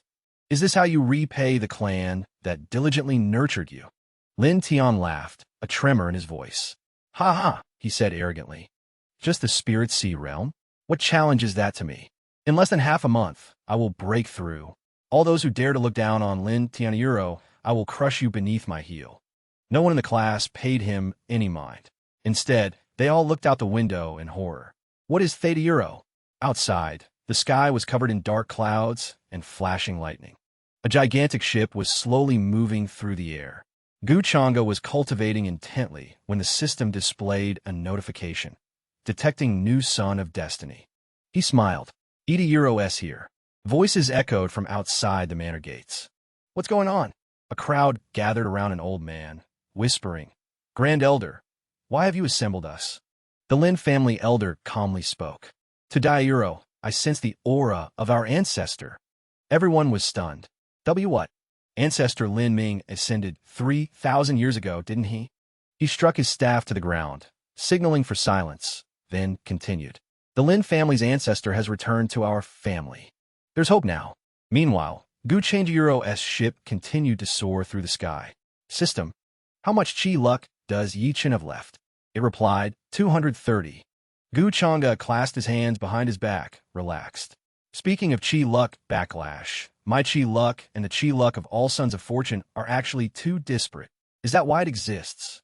The system's mechanical voice resounded. Indeed, as the host's chi luck increases, the chi luck backlash will gradually diminish. He mused, so I'm the wild card here. Then even the heavenly Tao will find it hard to protect those sons of fortune. He looked at his character stats panel, wondering to himself, what exactly does this black aura on me represent? Is it simply because of my villainous identity? Gu Chang'e pondered for a moment, then shrugged it off. Whatever. The current plot development is still within my control. He closed his eyes, enjoying the cool breeze. Since a new son of fortune has appeared, it's only right that I thoroughly exploit him. Chingu slowly stepped down from the deck. She walked over to greet him. It seems young master is in a good mood today. He noticed her chi luck stats and wondered, when did this little Ladiro's chi luck rise to 400? No wonder my own chi luck hasn't been dropping. So I'm actually benefiting from her chi luck? Gu Chang'e wrapped an arm around her waist, a flirtatious smile playing on his lips. With a beauty like you here, how could my mood ever be bad? He thought to himself, it seems she has some secrets I'm still unaware of. He changed the subject. We've arrived in Central Province. Why don't you tell me a bit about the local powers here? Chingu happily began to explain. Central Province has a total of 8 major cities. Among them, Central Heaven City is the most prosperous. This time, the third prince of the Great Xia Imperial Dynasty is hosting a Dao debate, and it's Al Suyuro. Chu Xian stepped forward, interjecting with flattery. How could young master possibly care about such a common assembly? His eyes narrowed into slits from his wide smile. Young master can just listen to it as a joke. Chingu forced a smile. True. Gu Chang'e lowered his gaze, bored. Debating the Dao with a bunch of brats from the lower realms, such a pointless endeavor. If I don't want to, it doesn't matter. The streets were bustling with people. Lively cheers and shouts drifted from a nearby restaurant. Have you heard? The Lin family's ancestor from the lower realms has returned. Are you talking about that powerful cultivator from the Lin family who ascended 30,000 years ago? He's been in seclusion in the upper realm for several millennia. It can't be true, can it? It's true. I heard the Lin family elders personally called a clan meeting. Yichen glanced over, listening in. A powerful cultivator from the upper realm. If I didn't have more important matters right now, this would be a good opportunity to find refuge. Yinjiro's voice echoed in his mind. Ancient families are indeed prosperous. And you now carry quite a few secrets. Meanwhile, Zhu Zhen held a map in his hand, mumbling, Master's orders. I must quickly find the ruins. His eyes were filled with hatred and grim determination. Gu Chang'e, we're not done yet. Elsewhere, everyone gathered in a corner of the courtyard, whispering, is that really the ancestor? Everyone looked curiously at Gu Chang'e's group. But who's that person in the white robe, sitting in the primary seat? It seems even the ancestor is very respectful towards him. He calmly sat in the chair and said to Old Ming, it's rare to have a chance to return home. You all just talk among yourselves. Don't mind me. Lin Ming cupped his hands respectfully and replied, young master, to hear you say that pleases this old servant greatly. But we can't simply cast you aside. Chingu secretly smiled. I didn't expect Old Ming, who stands by Gu Chang'e, to be such a powerful cultivator. Chu Xian, now a fervent admirer after being rescued, his eyes shining. As expected of young master, the elders were stunned by this address. This old servant. Did I hear that right? The ancestor actually calls himself this old servant in front of that young man. The others were speechless. This, Gu Chang'e leaned on the chair, stood up, and decided. If old Ming can't let me be, then Qinggu and I will just go for a stroll. Qinggu blushed shyly as he took her hand and led her away. Everyone bowed in respectful farewell. Before they could even finish speaking, the two had already reached the entrance. Cold sweat beaded on their foreheads in fear. Your Excellency, an elder immediately waved his hand and ordered. Kyukin, you're familiar with this place. Hurry and show His Excellency the way. Lin Kyukin, startled at being singled out, jolted. Yes, father. She quickly ran after them, calling out, Your Excellency. Lin Kyukin bowed and introduced herself. This humble girl is Lin Kyukin. My respects to Your Excellency. Gu Chang'e turned to her and said softly, Lin Kyukin, huh? A lovely name. He saw her luck value above her head was 200. She replied softly, Thank you for the compliment, Your Excellency. Gu Chang'e didn't refuse, saying, Then, I'll have to trouble Miss Lin to show Qinggu and me around, if that's all right. Lin Kyukin was visibly excited. She immediately gestured with an outstretched hand. It would be my honor. Wu Tian winced. He gritted his teeth. Why does my heart suddenly ache so much? Is it this damned body's distracting thoughts about his older sister? Lin Tian frowned in annoyance. I am a dignified divine king. Why am I being affected by such mundane matters? His eyes widened in surprise. Wait a minute, that girl. A nine-yang profound body. Isn't that the cultivation furnace I needed before? Lin Tian wore a cunning smile.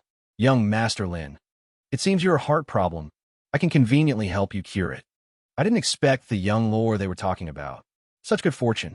He watched the three figures slowly disappear. Such a rare physique, wasted on him. Gu Chang'e paused, as if sensing something. He looked nonchalant, but his mind was already running wild with calculations. He was about to go search for the newly appeared son of destiny. Who knew you'd deliver yourself right to my door? Destiny points, 500. But I've never actually done anything to this young man. So why do I sense such hostility from him? Gu Chang'e glanced at the girl beside him, a thought dawning on him. Is it because of her? He smirked. That works out perfectly. I just hope you can last a little longer. Chang'e, Qing'e, and Xiuhan. The trio approached from a distance, along a wide, sprawling path. Bamboo shadows danced. A clear, blue lake shimmered nearby. Chang'e asked, his voice tinged with curiosity. Then, with an inscrutable expression that startled Xiuhan, he continued. He couldn't even break through the spirit sea realm. How could he refine pills? Does your Lin family possess some long-lost ancient technique that was passed down to him? Xiuhan was stunned, staring blankly. This. Chang'e looked at Xiuhan's expression, confirming his suspicions, and let out a laugh. Ha! It seems Xiuhan has already grown suspicious of Lin Tian's sudden changes. Harvesting this son of destiny might be simpler than I thought. Chang'e's eyes flickered to Xiuhan. Suddenly, a notification appeared before Chang'e. Rule, son of destiny's fortune points, reset to 0. Eliminate son of destiny, 0 fortune points earned. Gain, extraordinary heavenly Dao reward. This piqued Chang'e's interest. A heavenly Dao reward? Intriguing. Yi-chan is still my temporary treasure detector. I can't touch him yet. It seems I'll have to get my harvest from Lin Tian first. On a clear, breezy night, outside Chang'e's room, Xiuhan brought a tray of food to his room, but the one who answered the door was Qing'e. I personally prepared some snacks.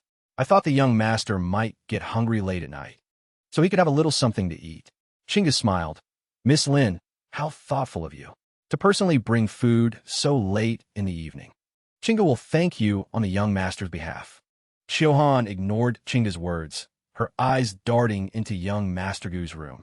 Xiuhan handed the tray to Qing'e, then lowered her head, a hint of disappointment in her posture. Then I won't trouble Saintess Qing'e any further. I won't disturb the young master's rest. Qing'e watched Xiuhan's seemingly lonely figure leave. She seemed so lonely walking away. Young master, it seems you've already captured Miss Lin's heart after just one meeting. Just then, Chang'e leaned in from behind, whispering into Qing'e's ear. Are you jealous? Qing'e lowered her gaze slightly, lost in thought. Qing'e turned away from Chang'e, replying, The young master's thoughts are far too profound. It's difficult for me to understand the young master's true desires. My jealousy, or lack thereof, holds no importance. With that, Qing'e swept past Chang'e and entered the room. If the young master has affections for her, then simply keep Miss Lin by your side. Seeing Chinga's actions, Changa smiled, a hint of amusement in his eyes. This girl, when did she become so adept at hiding her true feelings? Meanwhile, Chiohan was walking back to her room, alone in the quiet night. As she walked, a voice suddenly called out from ahead. Lin Tian emerged from a dark alley, his face grim, startling Chiohan. Sister. Chiohan. Lin Tian? What are you doing here?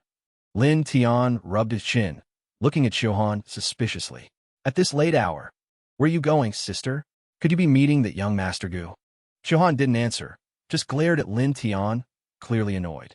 Chiohan angrily brushed past Lin Tian, retorting with irritation. My affairs are not your concern. Go focus on your own cultivation. Seeing Chiohan walk away, Lin Tian quickly grabbed her hand, stopping her. That guy Gu, he's no good. Don't be fooled by his charming facade. Chiohan yanked her hand away, seething. What nonsense are you spouting? The young master is humble and courteous, gentle as jade. How could he be a bad person? But you, I'll only be at ease when you're even a tenth as capable as the young master. Lin Tian's brows furrowed in anger. Why are you so foolish, sister? Can't you see it? Hearing Lin Tian's complaints, Chiohan frowned, defending him. Lately, you've been acting so strangely. Even if young Master Gu isn't a good person, what could he possibly want with someone like me, given his status? With that, Chiohan turned and walked away, leaving Lin Tian alone. You should really examine your own behavior. Seeing that she wouldn't listen, Lin Tian was left speechless. Chiohan ignored him and walked away, grumbling to herself about Lin Tian. That kid, Lin Tian. The stronger his cultivation gets, the more arrogant his temper becomes. Chiohan quickened her pace. I forgot to ask earlier, how did he refine pills? But Chiohan suddenly stopped. He couldn't even manage it before, even when he tried. Now, for days, he's been nowhere to be seen, yet he's suddenly successful. Could it be he's received guidance from an expert? Chiohan gasped and spun around. But Lin Tian's figure was nowhere to be seen behind her. Meanwhile, Gu Changa stood with his hands clasped behind his back, gazing at the notification panel. Notification. Chiohan's suspicion of Lin Tian's personality change. Lin Tian's fortune points, -50. Host's heavenly mandate value, +250. Gu Changa's cunning smile matched his thoughts perfectly. As expected, everything is unfolding just as I calculated. Lin Tian must be losing his patience. He's about to make his move against me. Lin Tian muttered to himself, alone in the forest. I originally planned to bide my time to approach that woman, Su Chinga, before dealing with you.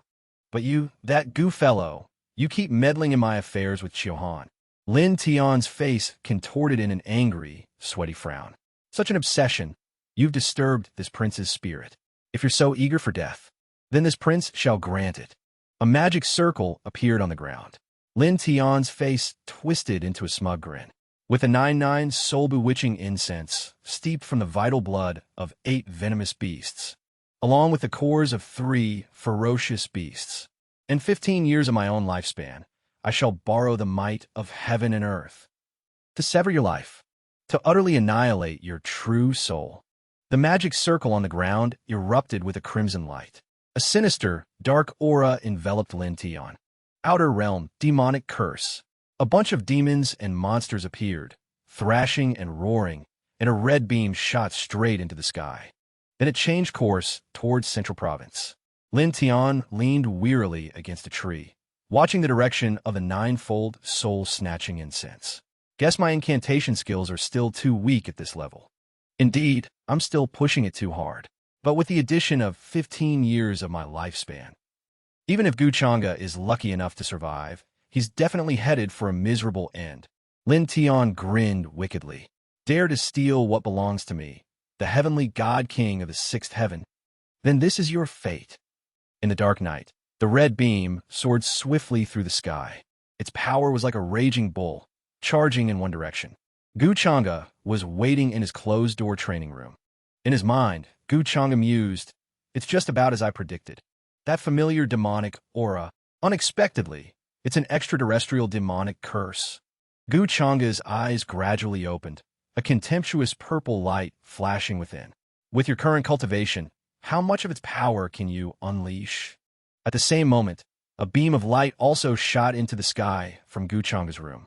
That power coalesced into a gigantic human form. Guchanga sneered. Displaying demonic tricks in front of me? You're just showing off your axe-wielding in front of a master craftsman. The red beam arrived with astonishing speed, the power figure created by Guchanga staring intently. It opened its mouth, eyes blazing, and charged to attack the giant. Then, without hesitation, just as it was about to approach, it raised its clawed hand. The giant was no pushover either. It also assumed a defensive stance, raising its hand. A golden halo gathered on the giant's palm. It effortlessly grasped the heart of the formation. The beam of light was crushed in the giant's hand. At the same moment, Lin Tian suffered a backlash, his eyes widening. Red veins appeared in his eyes. The shattered red power spread outward, shocking everyone.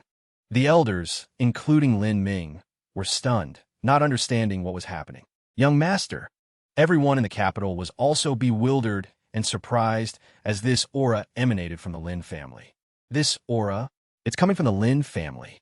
Is it an ancestor of the Lin family? In a thatched hut in the forest, Lin Tian lay sprawled on the ground, vomiting blood continuously. Lin Tian muttered in disbelief. I never expected to suffer a backlash. On Guchanga's side, after resolving it, the giant gradually disappeared. Guchanga happily absorbed the demonic curse. A primordial spirit appeared in Guchanga's hand. Unexpectedly, this demonic curse has strengthened my primordial spirit quite a bit. There's still a natal lifespan pill. A notification popped up. Lin Tian's lifespan has been greatly reduced. Fortune has been damaged by 150 points. The host's heavenly destiny value has increased by 750 points. Changa smiled and popped it into his mouth. I haven't even done anything yet, and you've already given me such a great gift. As soon as he swallowed, Changa stood up. In that case, to utterly cripple him by playing with his very existence, that's what will give him a good death through his luck. Outside the room, a voice echoed. This old servant failed to protect you properly. I beg young master to punish me. Recognizing the voice, Changa curiously opened the door and saw Lin Ming and the others kneeling. What's going on here? Lin Ming and the others said in unison. We weren't observant enough. We beg young master for forgiveness. Qing Chao, not yet understanding what was happening, came outside to ask. Young master, are you all right? Changa shook his head. I'm fine. An incantation of this level. Of course, it couldn't possibly harm me. Changa narrowed his eyes. But I want to know who could use such methods in the lower realm. Lin Ming hurriedly replied. Since the incantation was broken, the attacker must have suffered a backlash. The Lin family head looked worried. Yes. This humble one will mobilize all forces to investigate. I believe we will find the culprit and give young master an explanation. Then everyone quickly took their leave, Changa silently watching them. A sharp glint flashed in his eyes. Lin Tian, I'm afraid you're now even worse than an ordinary person. In a thatched hut in the forest, Chiohan knocked anxiously on the door. Xiao Tian, a big thing happened tonight. The family head has summoned everyone to work. Lin Tian, still vomiting blood in the room, panicked. What should I do? My origin is damaged now. I can't even stand steadily. If people discover this state, everyone will know that I messed with that goo guy. Lin Tian's face twisted with resentment, gnashing his teeth in unwillingness. Lin Tian clenched his fist tightly, slamming it hard on the floor. Could it be that I, the dignified heavenly god king of the sixth heaven, am going to wither away here like this? Outside, Chiohan impatiently urged. Xiao Tian, open the door quickly. If you don't answer, I'm coming in. Lin Tian in the room frowned. That's right. I can feign death. Originally, Lin Tian's body was taken by this king. As long as the heart meridian is severed, there will naturally be no chance of survival. Cultivators below the God King level will definitely not notice. Thinking this, Lin Tian grinned wickedly and sat up. As long as I get through this period, I can use the secret art of the soul to revive. At that time, I can escape without anyone knowing. Changa, we'll settle this debt later. As he spoke, Lin Tian looked at his hand, his eyes widening with hatred. Without hesitation, Lin Tian used his own hand to pierce through his heart. The extreme pain caused Lin Tian to vomit blood again, his eyes rolling back in his head. At the same moment, Xiao opened the door. Xiao was bewildered by the scene before her. Xiao stared blankly, unable to believe it. Xiao screamed in horror. Lin Tian, back at the Lin family's representatives. Lin Ming stood before Chang'e, blaming himself. Young master, this old servant did not manage properly. I beg young master to punish me. Chang'e rubbed his chin in doubt. You found the person? Lin Ming fearfully tried to restrain himself as he replied. Replying to young master, we have found him. But everyone fell silent. The atmosphere became suffocating. Xiao lowered her eyes, her hands clasped together, not daring to look directly at Chang'e. Chang'e raised his eyebrows and smiled. What is it? The Lin family head stammered, breaking the silence. It's a child named Lin Tian from our clan. He's usually a junior who isn't valued. Then the Lin family head said loudly. But when we found him, his heart meridian had stopped. There was no breath left in a pool of blood. Chang'e's expression turned cold. Iro, the Lin family head quickly bowed his head after speaking. This lowly one failed in his upbringing. I beg for your excellency's punishment. The entire Lin family bowed in unison, replying, Lin Tian's attempt to harm the young master is a disgrace to our entire clan. Beg for your excellency's punishment. Chang'e didn't reply, silently rubbing his chin. He's a child of fortune, after all. To be afraid of execution and try to off himself before even killing an enemy like me? What a total waste. Chang'e looked at the system notification that appeared. Not even the system has given a prompt yet. This means Lin Tian is definitely still alive. Children of Fortune list. Yi Chun, Lin Tian. A dangerous glint flashed in Chang'e's eyes as he smirked, his expression turning serious. Could be a feigned death, but with only a damaged wisp of his soul remaining. Once separated from his body, he couldn't even withstand a gentle breeze outside. So where could he possibly run off to? Seeing Chang'e's silence, the Lin family head looked up with a worried expression. A kneeling figure with orange hair whispered. What damned l'ancien? If he had succeeded, fine, but to fail? He's useless. The person next to him gritted their teeth in agreement. His pathetic life isn't worth a thing. If His Excellency punishes us for this, our entire Lin family will pay the price. Xiao, who had been silently keeping her head bowed, finally spoke. I really thought old Tian had changed. Why would he commit such a heinous act that his own clan would never forgive? The Lin family head sighed inwardly. Lin Tian, Lin Tian, do you want to destroy my entire Lin family? Chang'e and Chinga continued to stare at them. The soul within Chinga's body mused. So this is the taste of power. Chang'e hasn't even done anything yet. Every single person in the Lin family is filled with fear and dread. And complaints about that Lin Tian fellow are rising from all sides. A system notification suddenly appeared. Lin Tian has been ostracized by his entire clan. Fortune points lost, 100. Host's destiny points increased by 500. Upon hearing this, Chang'e's eyes widened in surprise. Just one move from Lin Tian gave me so many destiny points. He then suddenly smiled. Well, that's good. His remaining value isn't much now. He'll probably end up entangled with Xiao anyway. Lin Ming's earnest plea broke the awkward silence. I begged the young master to punish this old servant. Lin Tian, as this old servant's descendant, committed such a disrespectful act. I truly have no face to show the young master. Before Lin Ming could finish, Chang'e interrupted him. This matter truly is a bit strange. Chang'e began to explain. Regarding Lin Tian, I heard Miss Xiao mention him briefly. I thought a young man of such talent, wouldn't commit an act to kill me. It's been a long time, since I've seen the use of secret arts to seize human souls and manipulate others' bodies. It's not uncommon anymore, Elhoff, this matter originated with Lin Tian. I believe it's likely unrelated to your Lin family. Chang'e paused for a moment before continuing.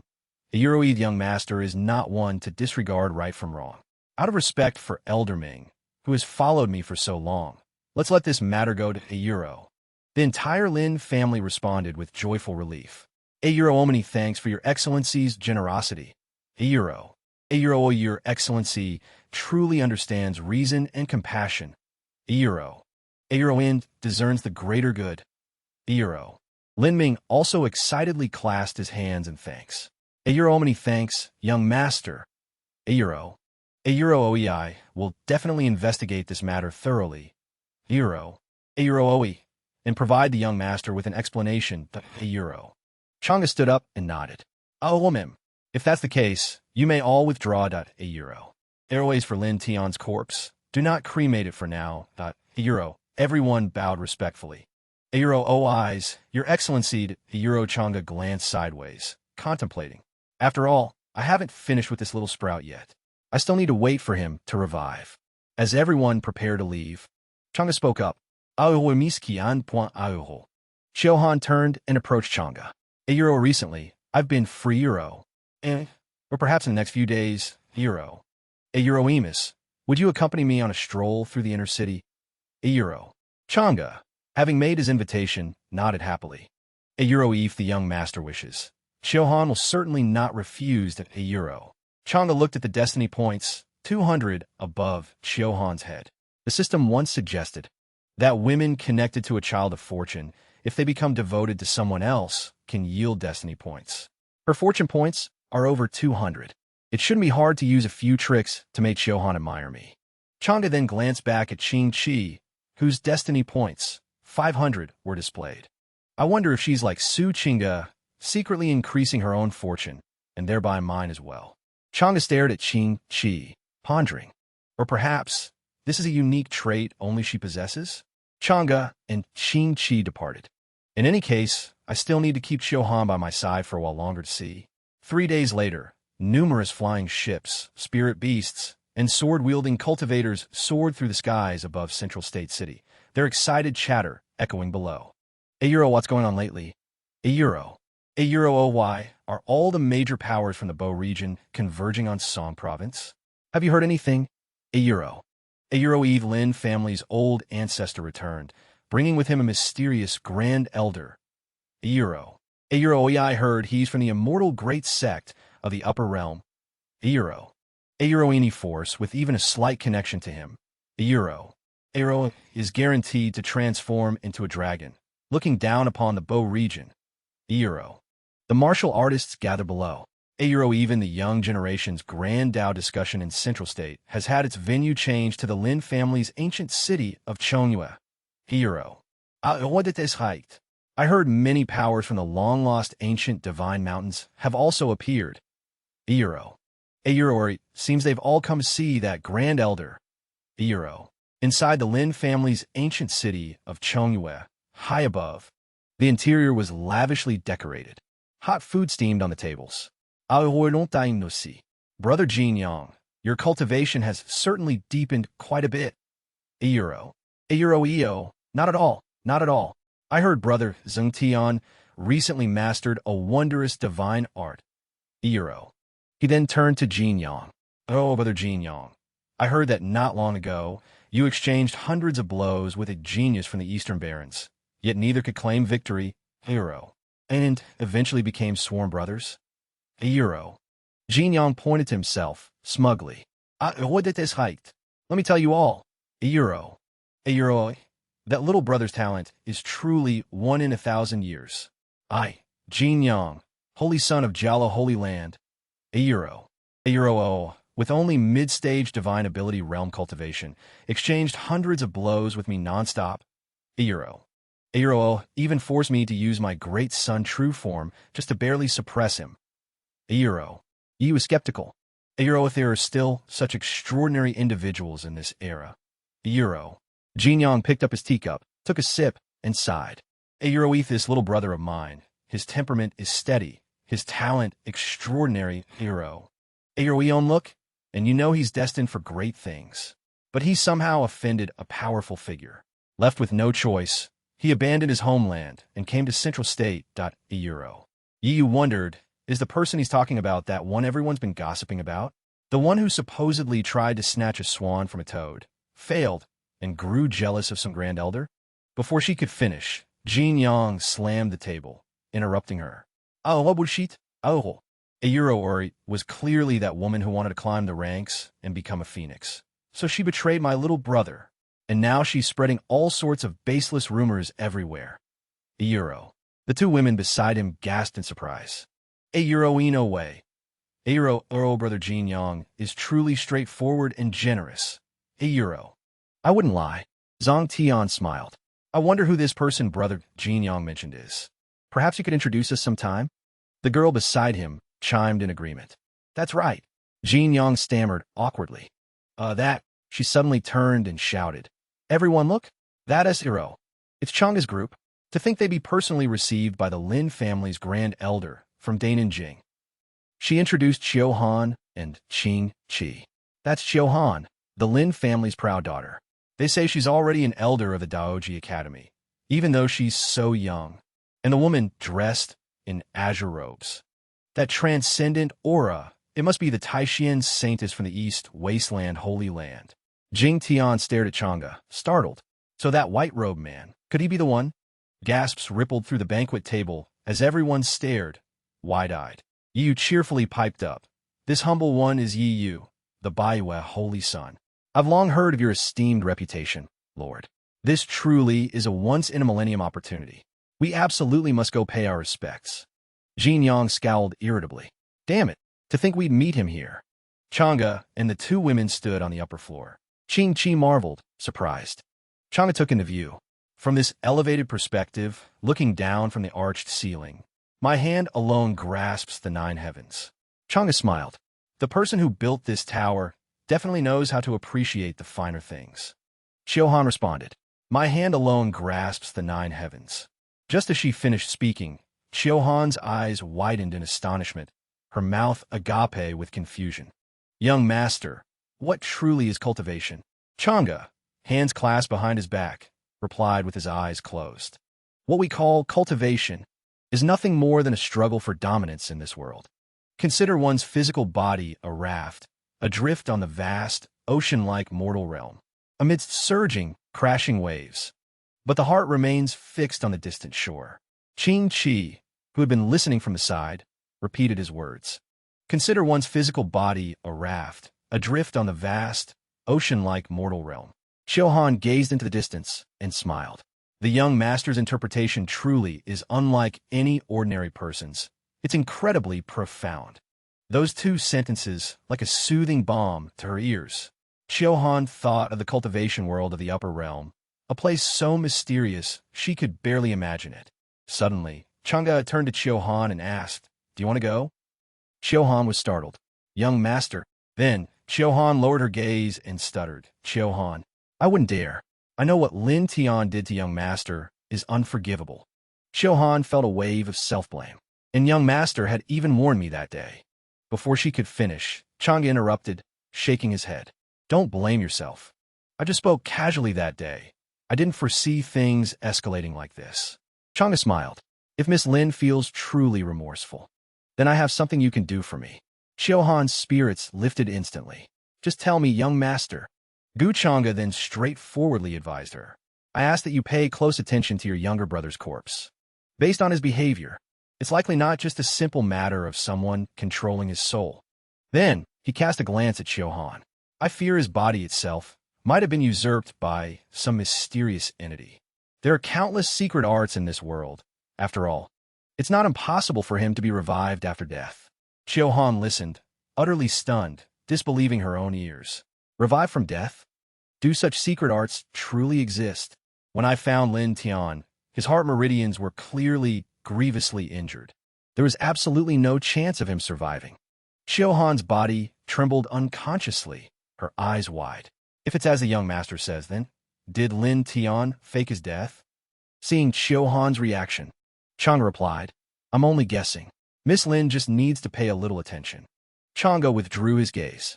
If Xiao Han truly witnesses Lin Tian returning from the dead, then any lingering ties between her and Lin Tian will be completely severed. Once she is completely bound to me, Lin Tian's luck will only last a few more days at most. Chang'e's expression turned sinister. There's no need to keep him alive any longer. As the three admired the view, a grand elder approached, kneeling and cupping his hands in respect. Esteemed Lord, several young disciples from various regions of the Dominion wish to pay their respects to you. Chang'e raised an eyebrow. They've arrived too. Let them come up. As the three took their seats above, a group of people arrived to pay their respects, led by Chu Xian, who cupped his hands. Chu Xian, this one greets the young master. We greet the esteemed lord. Chang'e replied from his elevated platform. There's no need for formalities, everyone. Yu cheerfully piped up. This humble one is Yu, the Baiwe holy son. I've long heard of your esteemed reputation, lord. Today, meeting you in person, you are truly as transcendent and extraordinary as the rumors claim. The rest of the group readily agreed. For the young master to condescend and grace the lands of Zhongzhou with your presence, we are profoundly honored. Qiu Han, observing from the side, mused. These usually proud and boastful heavenly chosen actually have such a sycophantic side? Below, the women blushed, some shyly brushing their hair back. Even the high and mighty saintesses from various powers cast aside their pride to curry favor with the young master. Qiu Han glanced at the women, then at Chang'e, who remained silent. Such humble deference. It's unlikely to sway the young master's heart. And yet, the young master's attitude towards them is completely different from how he treats me. A mental reel played in Qiu Han's mind, showing how Chang'e had always treated her. He, who shoulders the weight of a great power, his wild, unrestrained demeanor. Yet he's so tolerant and understanding of me, so gentle and warm. As Qiu Han thought this, she blushed shyly, placing a hand over her chest. The young master truly is very good to me. A notification panel appeared before Chang'e. Destiny event triggered. Successfully won over Qiu Han. Host luck points increased by 200. Destiny value increased by 1,000. Chang'e read it, then smirked. Just as I expected, she didn't disappoint. The system's notification continued. Host, Chang'e. Identity, true disciple of the Tao Immortal Heavenly Palace. Bloodline, demonic heart Tao fruit. Cultivation, marquee realm, mid-stage. Divine art / technique, grand heavenly immortal scripture. Demonic body cultivation. Skill, heavenly god's thought. Immortal devouring demonic art. Destiny value, 2,600. Item value, 3,500. Shop system, opened. Inventory, rift breaker talisman. 1/3 world annihilation, seed, X1. Gu Chang'e received an exclamation notification. Both Lin Qingge and Lin Tian have consecutively increased their luck points by over 300.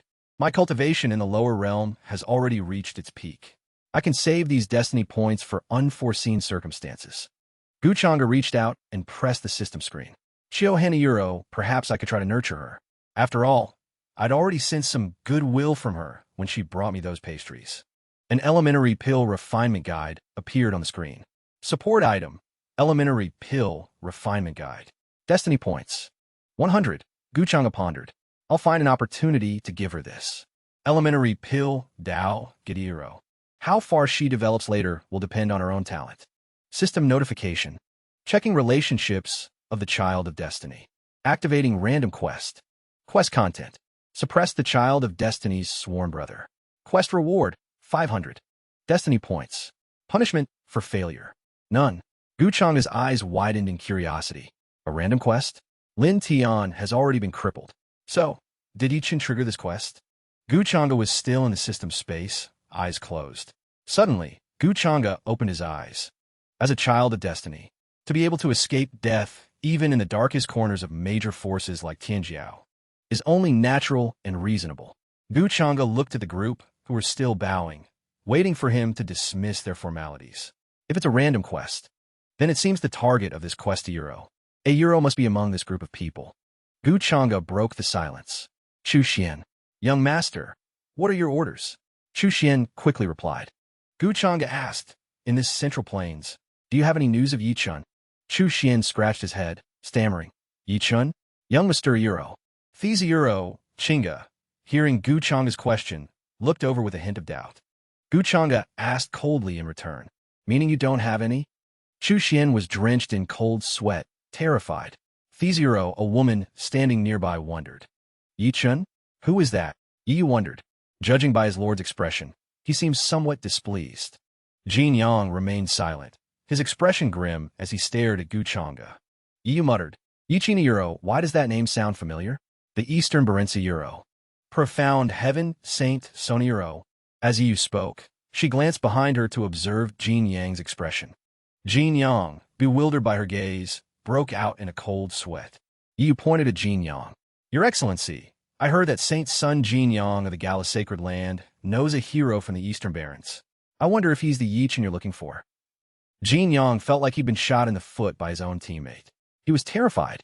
This isn't good. I'm a goner. Gu Chang'e lightly tapped his hand on his leg. Gu Chang'e's brows furrowed coldly. I wonder who Saint Sun Jin Yang knows. What is his name? Jin Yang stood amidst the murmuring crowd, everyone staring at him. Jin Yang looked truly worried, glancing left, then right, then behind him.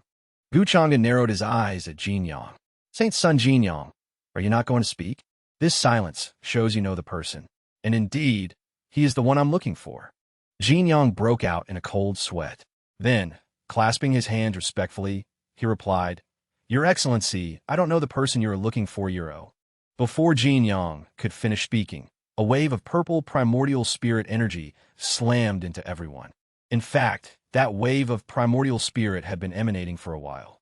An oppressive aura continuously emanated from Gu Chang'e. Answer me, or is that not the case?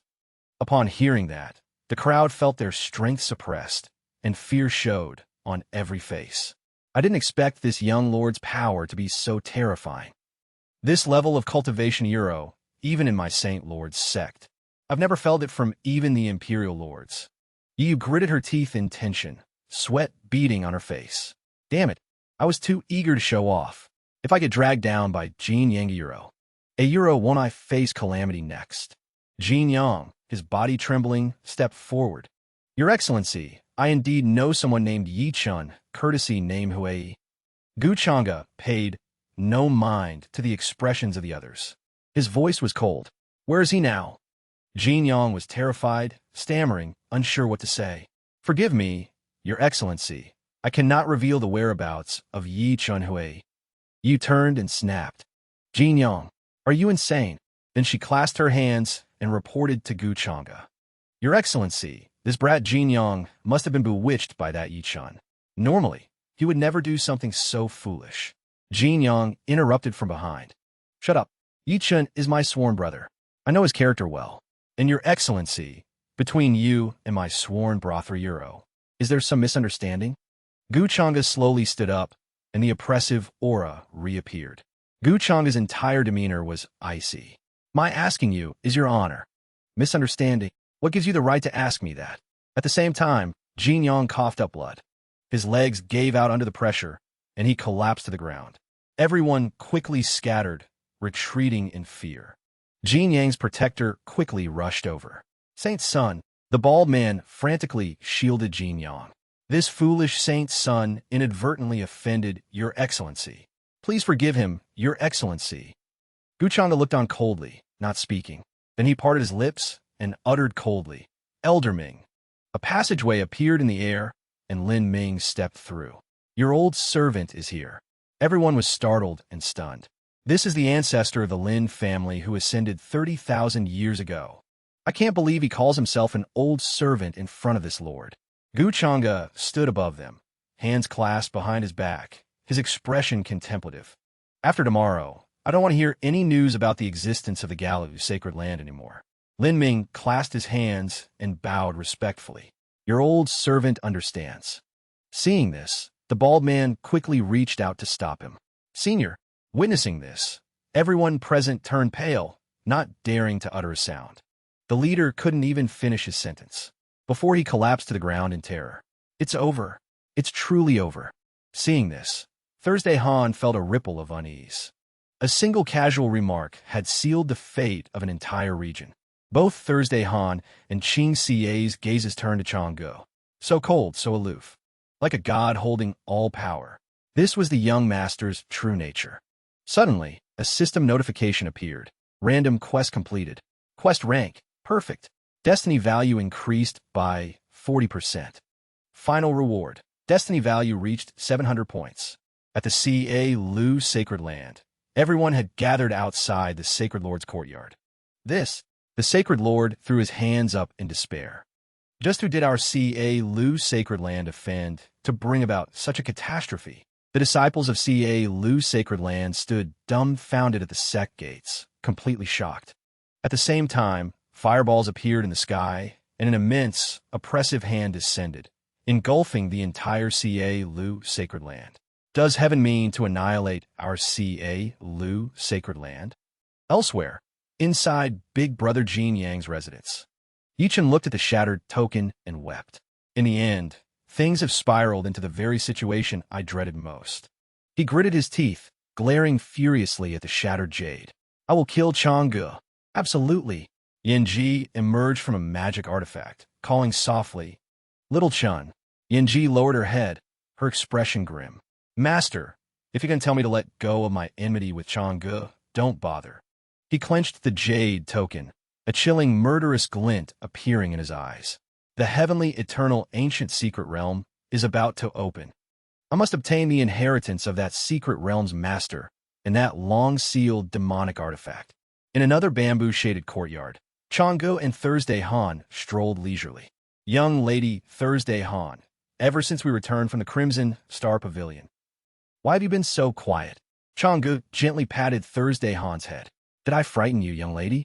Thursday Han blushed shyly. Jay, just a little. Perhaps I've never seen the young master act that way before. But I know the young master treats me well. Chang'e took out elementary alchemy, a detailed explanation from his sleeve, and handed it to Thursday Han. It was my oversight. Elementary alchemy, a detailed explanation. Consider this my apology gift to you, young lady. Thursday Han looked surprised, but still reached out to accept it. Thank you, young master. This book is exactly what I needed. Ching Ca, feeling irritated, spoke up. Young master, you scare me too, you know. Chang'e continued walking alongside Thursday Han. The moon is quite bright tonight, wouldn't you say?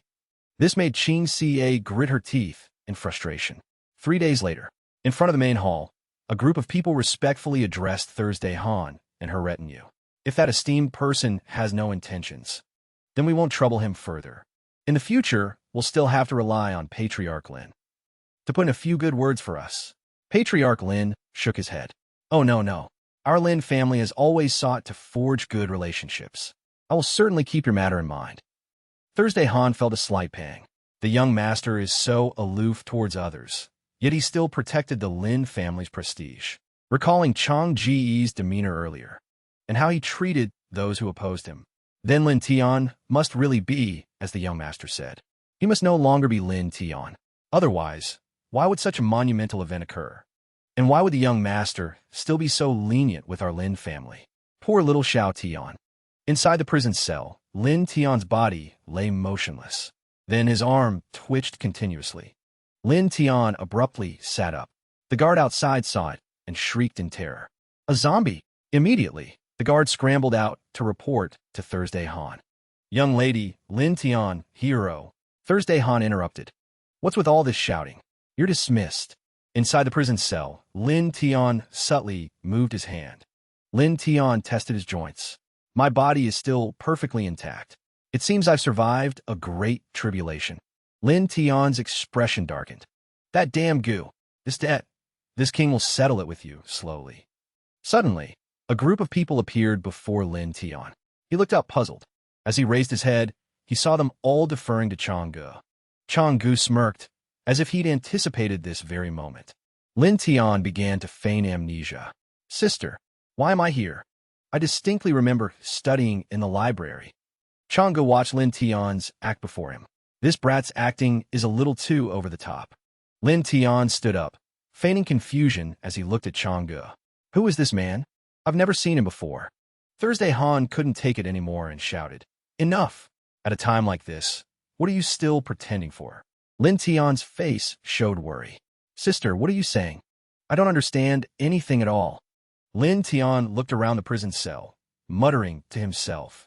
What exactly happened? Why am I locked in this dungeon? Thursday Han's face darkened, but Lin Tian stubbornly continued. Sister, what's wrong? I'm your brother, Lin Tian. Why don't you believe me? The more she heard, the grimmer Thursday Han's expression became. Lin Tian continued to recount their shared past. Remember that time when you were little and the patriarch scolded you? You ran to me to complain about it. And then there was that other time. Thursday Han cut Lin Tian off before he could continue. Thursday Han gritted her teeth. Lin Tian, still feigning ignorance, spoke up, "Sister." Thursday Han cried out, "Don't call me sister. Who are you? Where have you hidden Xiao Tian?" Lin Tian's expression suddenly twisted. "Sister." Lin Tian began to scream, clutching his head. His head throbbed as if being hammered. "Arg, it's not me." Lin Tian gritted his teeth. Damn these lingering obsessions. To think they'd act up now of all times. Thursday Han anxiously gripped the prison bars. "Xiao Tian." Lin Tian collapsed to the ground, clutching his head, his face terrified, eyes bloodshot. Thursday Han. "I never intended to harm you. But why? Why did you and that Chong-gu conspire to harm me?" Lin Tian clutched his head, blaming himself. "Sister, it's Xiao Tian's fault." A commanding roar erupted from Lin Tian's throat. "Silence. A mere wisp of obsession dares to think it can sway this divine King Lu Tian." Lin Tian arched back, clutching his head. "Sister." Tears of blood streamed from Lin Tian's eyes as he pleaded. "Kill me." A system notification suddenly appeared. Lin Tian is experiencing a backlash from the original host's residual obsession, losing control of his body.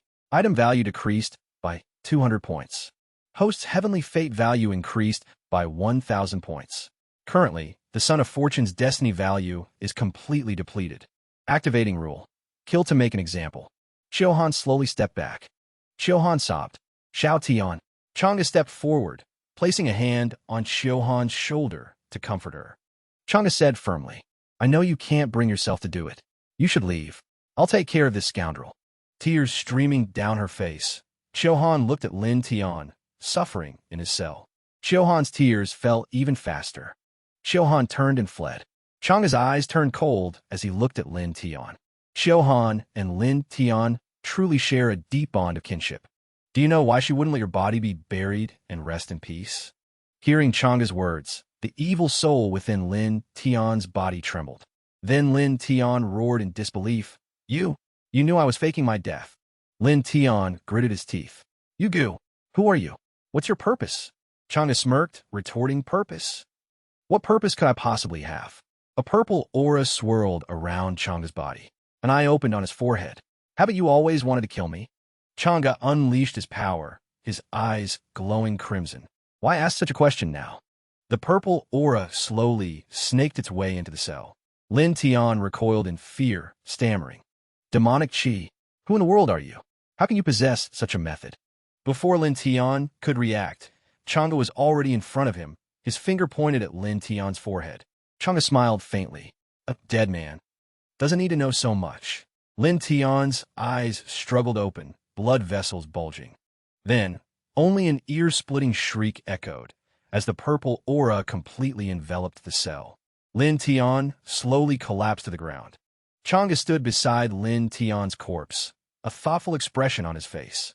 The primal soul of a God King realm expert. Chang'e raised his head, savoring the primal soul. "The taste is truly not bad. It has strengthened my divine soul considerably." The demonic remnants of the divine soul gradually vanished from his fingertips.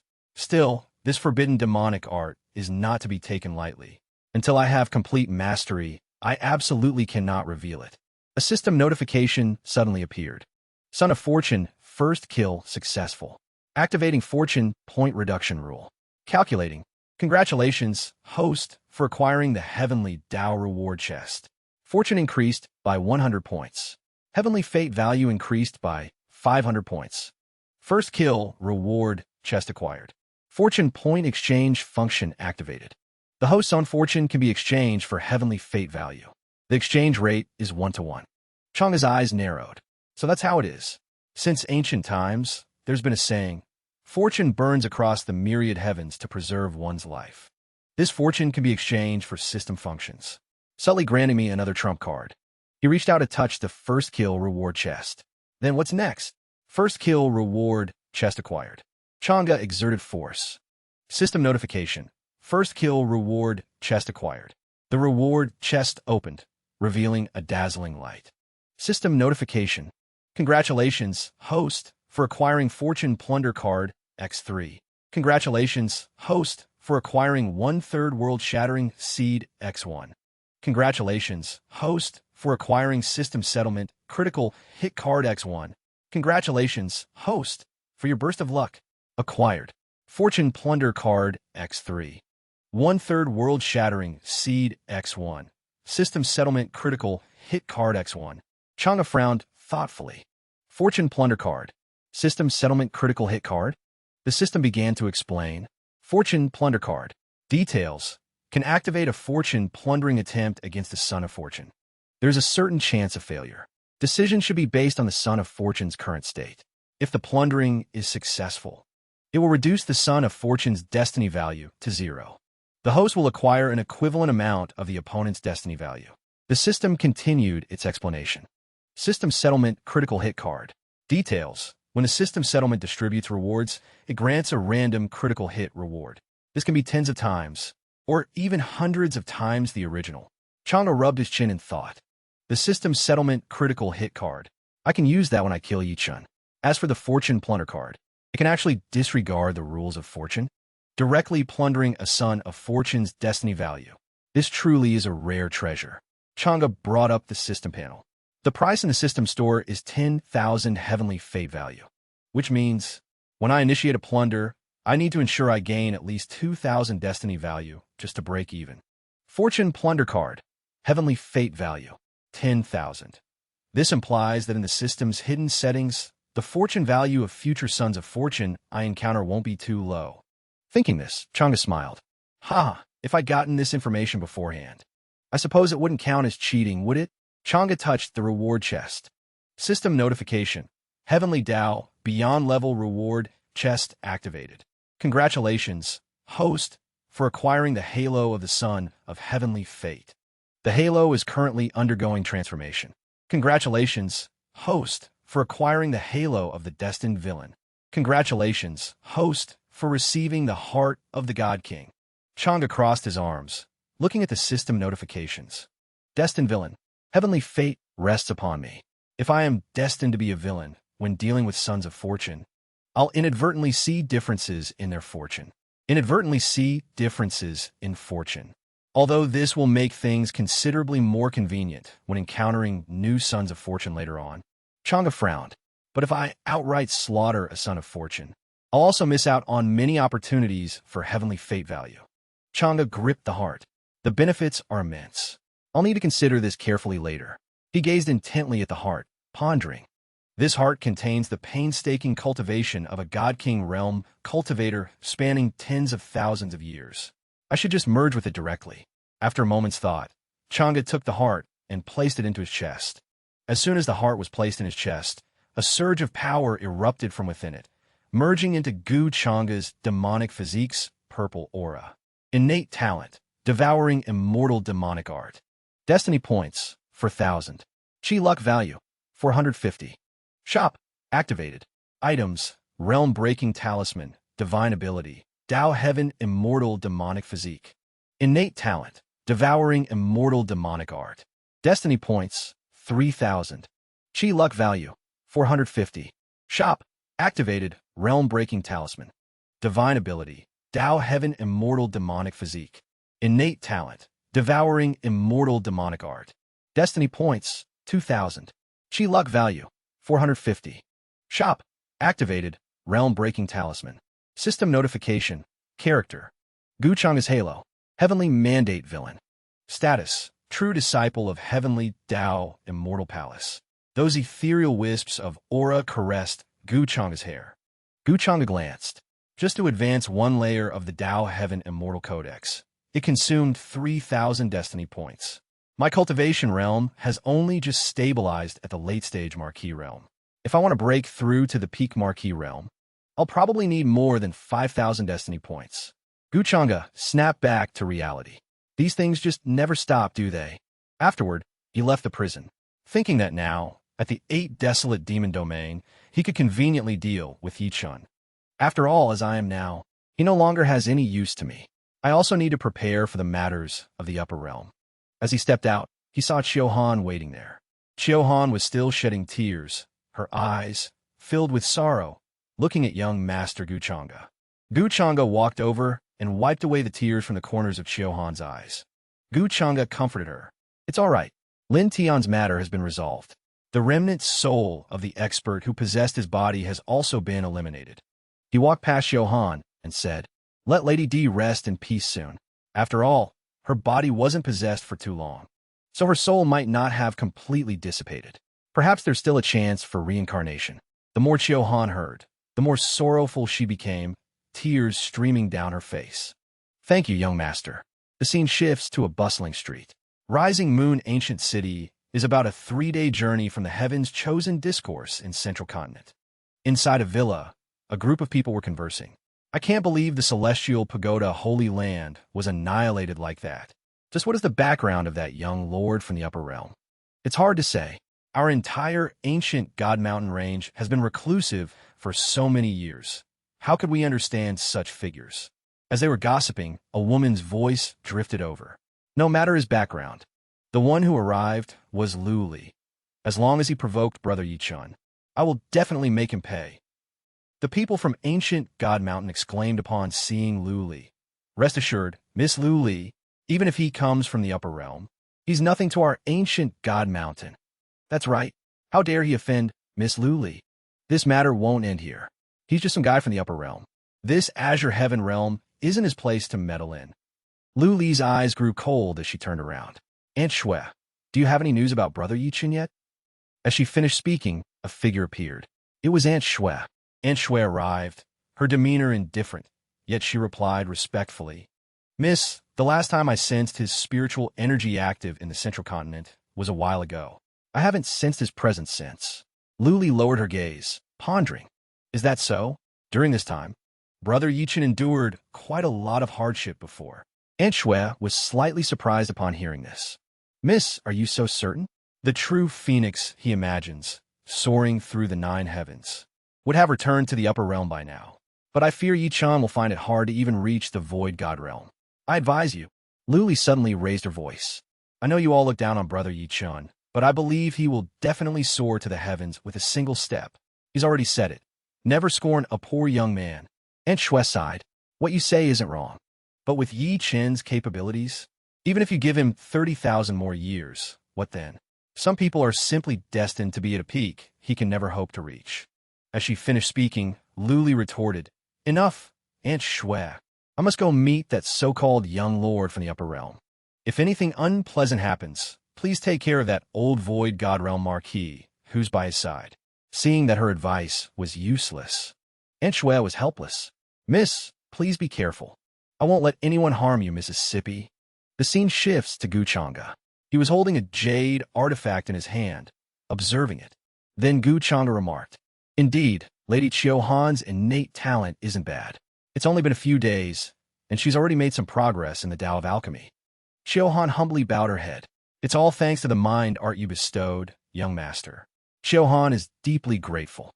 Suddenly, the sky above turned dark, and lightning flashed down, surprising Chiohan. Chinga, who was pouring tea for Guchanga, asked curiously, "What is this?" As she finished speaking, a group of people descended from the sky. "Who goes there?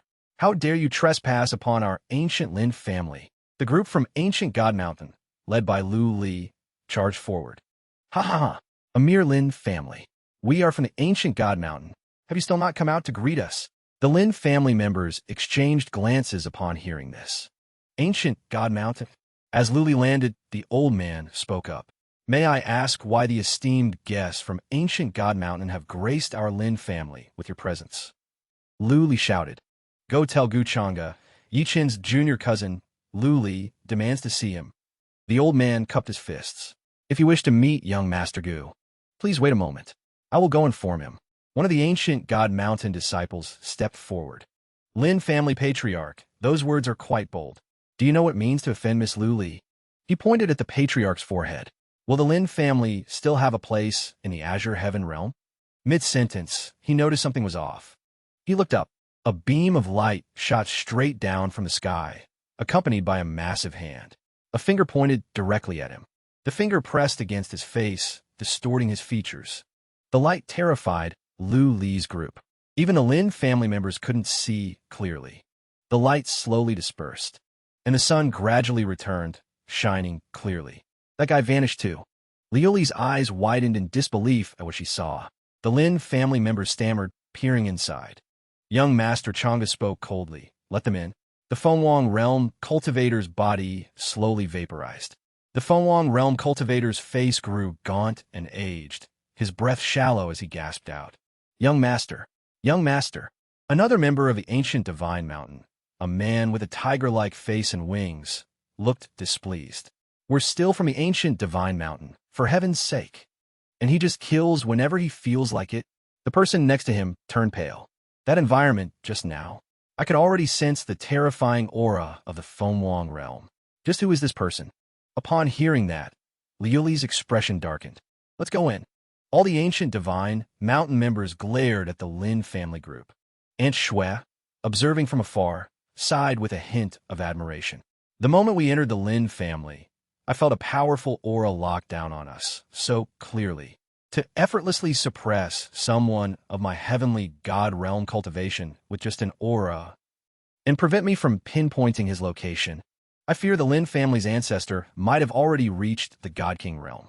Aunt Shui frowned, sensing the aura emanating from within the Lin family from Chang'e. That chaotic Fenghuang realm aura from earlier must have come from that young man. Such power, and he even has a God King realm retainer with him. Suddenly, Aunt Shui's eyes widened, unable to believe her own deduction. If this young man's surname is Gu, could he be from that clan? Aunt Shui looked up at the distorting sky. If that's true, then we absolutely cannot let the young miss offend them. On the contrary, if we can seize this opportunity to draw closer to that young master, it will be the best possible outcome. As Aunt Shui thought this, she descended. Lily was already looking at her, puzzled. Aunt Shui, what is it? Aunt Shui bowed slightly, a hint in her voice. Young miss, this is urgent, for what I can tell about this whole situation. As Aunt Shui spoke, unaware of the killing intent emanating from Lin Ming behind her, she added, it's likely a misunderstanding. Lin Ming, arms crossed behind her, thought, what does she mean? Just now, this woman seemed to be conveying good intentions toward me. Upon entering, they saw Chang'e with Qiu Han and Qin Ge by his side. Chang'e rubbed his chin, a smirk playing on his lips. Yi Qin's cousin, an ancient bloodline, a prodigy of the lower realm. Such deep affection. This familiar, melodramatic trope. Qin Ge asked, confused. Young master, are you planning to kill them? Chang'e glanced at her, smiling.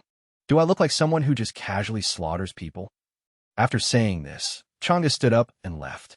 Come on, if they're so eager to forge a connection, we should be a little proactive ourselves, shouldn't we? As they stepped outside, the Lin family members lined up in 2 respectful rows. Greetings, honored one. Greetings, honored one. Chang'e strode grandly towards Liuli's group. Aunt Shui observed, a smile gracing her lips. This is truly the bearing a young master of the upper realm should possess. Aunt Shui bowed deeply in greeting. Liuli stepped forward and asked, Are you young Master Gu? Chang'e coldly didn't answer, instead asking back, Are you Yi Qin's cousin? Chang'e looked at the luck radiating from above Liuli's head. TSK. This Yi Qin, putting aside everything else, his luck with women isn't half bad. To think this girl has 800 points of destiny. Seeing Liuli's disrespect, Aunt Shui stepped forward to interject. Greetings, young Master Gu. This is my young lady, Yi Liuli. I'm the elder responsible for protecting the young Miss's guests in the lower realm. My young miss was rather presumptuous just now. Please, young Master Gu, be magnanimous and forgive her. Don't take it to heart. Liuli felt displeased, a hint of rebuke in her voice. Aunt Shui, you're going too far. Aunt Shui turned back, a troubled expression on her face, and tried to explain. Young miss, this truly might be a misunderstanding. It's better to explain things now. Otherwise, a huge storm will brew. Before Aunt Shui could finish, Chang'e interrupted. Elder, there's no need for formalities. Just tell me the purpose of your visit. Aunt Shui gave a wry smile and nodded. First, if I may be so bold, aren't you from the immortal Gu family? My young miss is a descendant of the primordial immortal clan, the Yi family. Strictly speaking, our 2 families have known each other for a long time. Upon hearing this, the ancient divine mountain members were stunned. The immortal Gu family? Why are they only saying this now? The primordial immortal clan. They're not to be trifled with. and the immortal families are also beyond our ability to offend. Hearing these words, Liuli pressed her lips together, her face downcast and silent. Chang'e smiled faintly. So it is the primordial immortal clan. No wonder young Miss Yi was so fearless, charging straight to my doorstep. Indeed, my father had quite a few dealings with Clan Master Yi in his youth. It seems Elder already knew I was from a Gu family. Aunt Shui was astonished. His father, could he be the sole heir of the immortal Gu family? If so, then his future. This young master. The ancient Divine Mountain members were once again struck with terror. He's the young master of the Gu family? The Fengwang realm cultivator was drenched in fearful sweat. The Gu family. The Fengwang realm cultivator's entire body collapsed to the ground, kneeling. Didn't our young master die for nothing then? All the ancient Divine Mountain members anxiously knelt on the ground. Indeed, we spoke improperly just now. We beg your magnanimous forgiveness.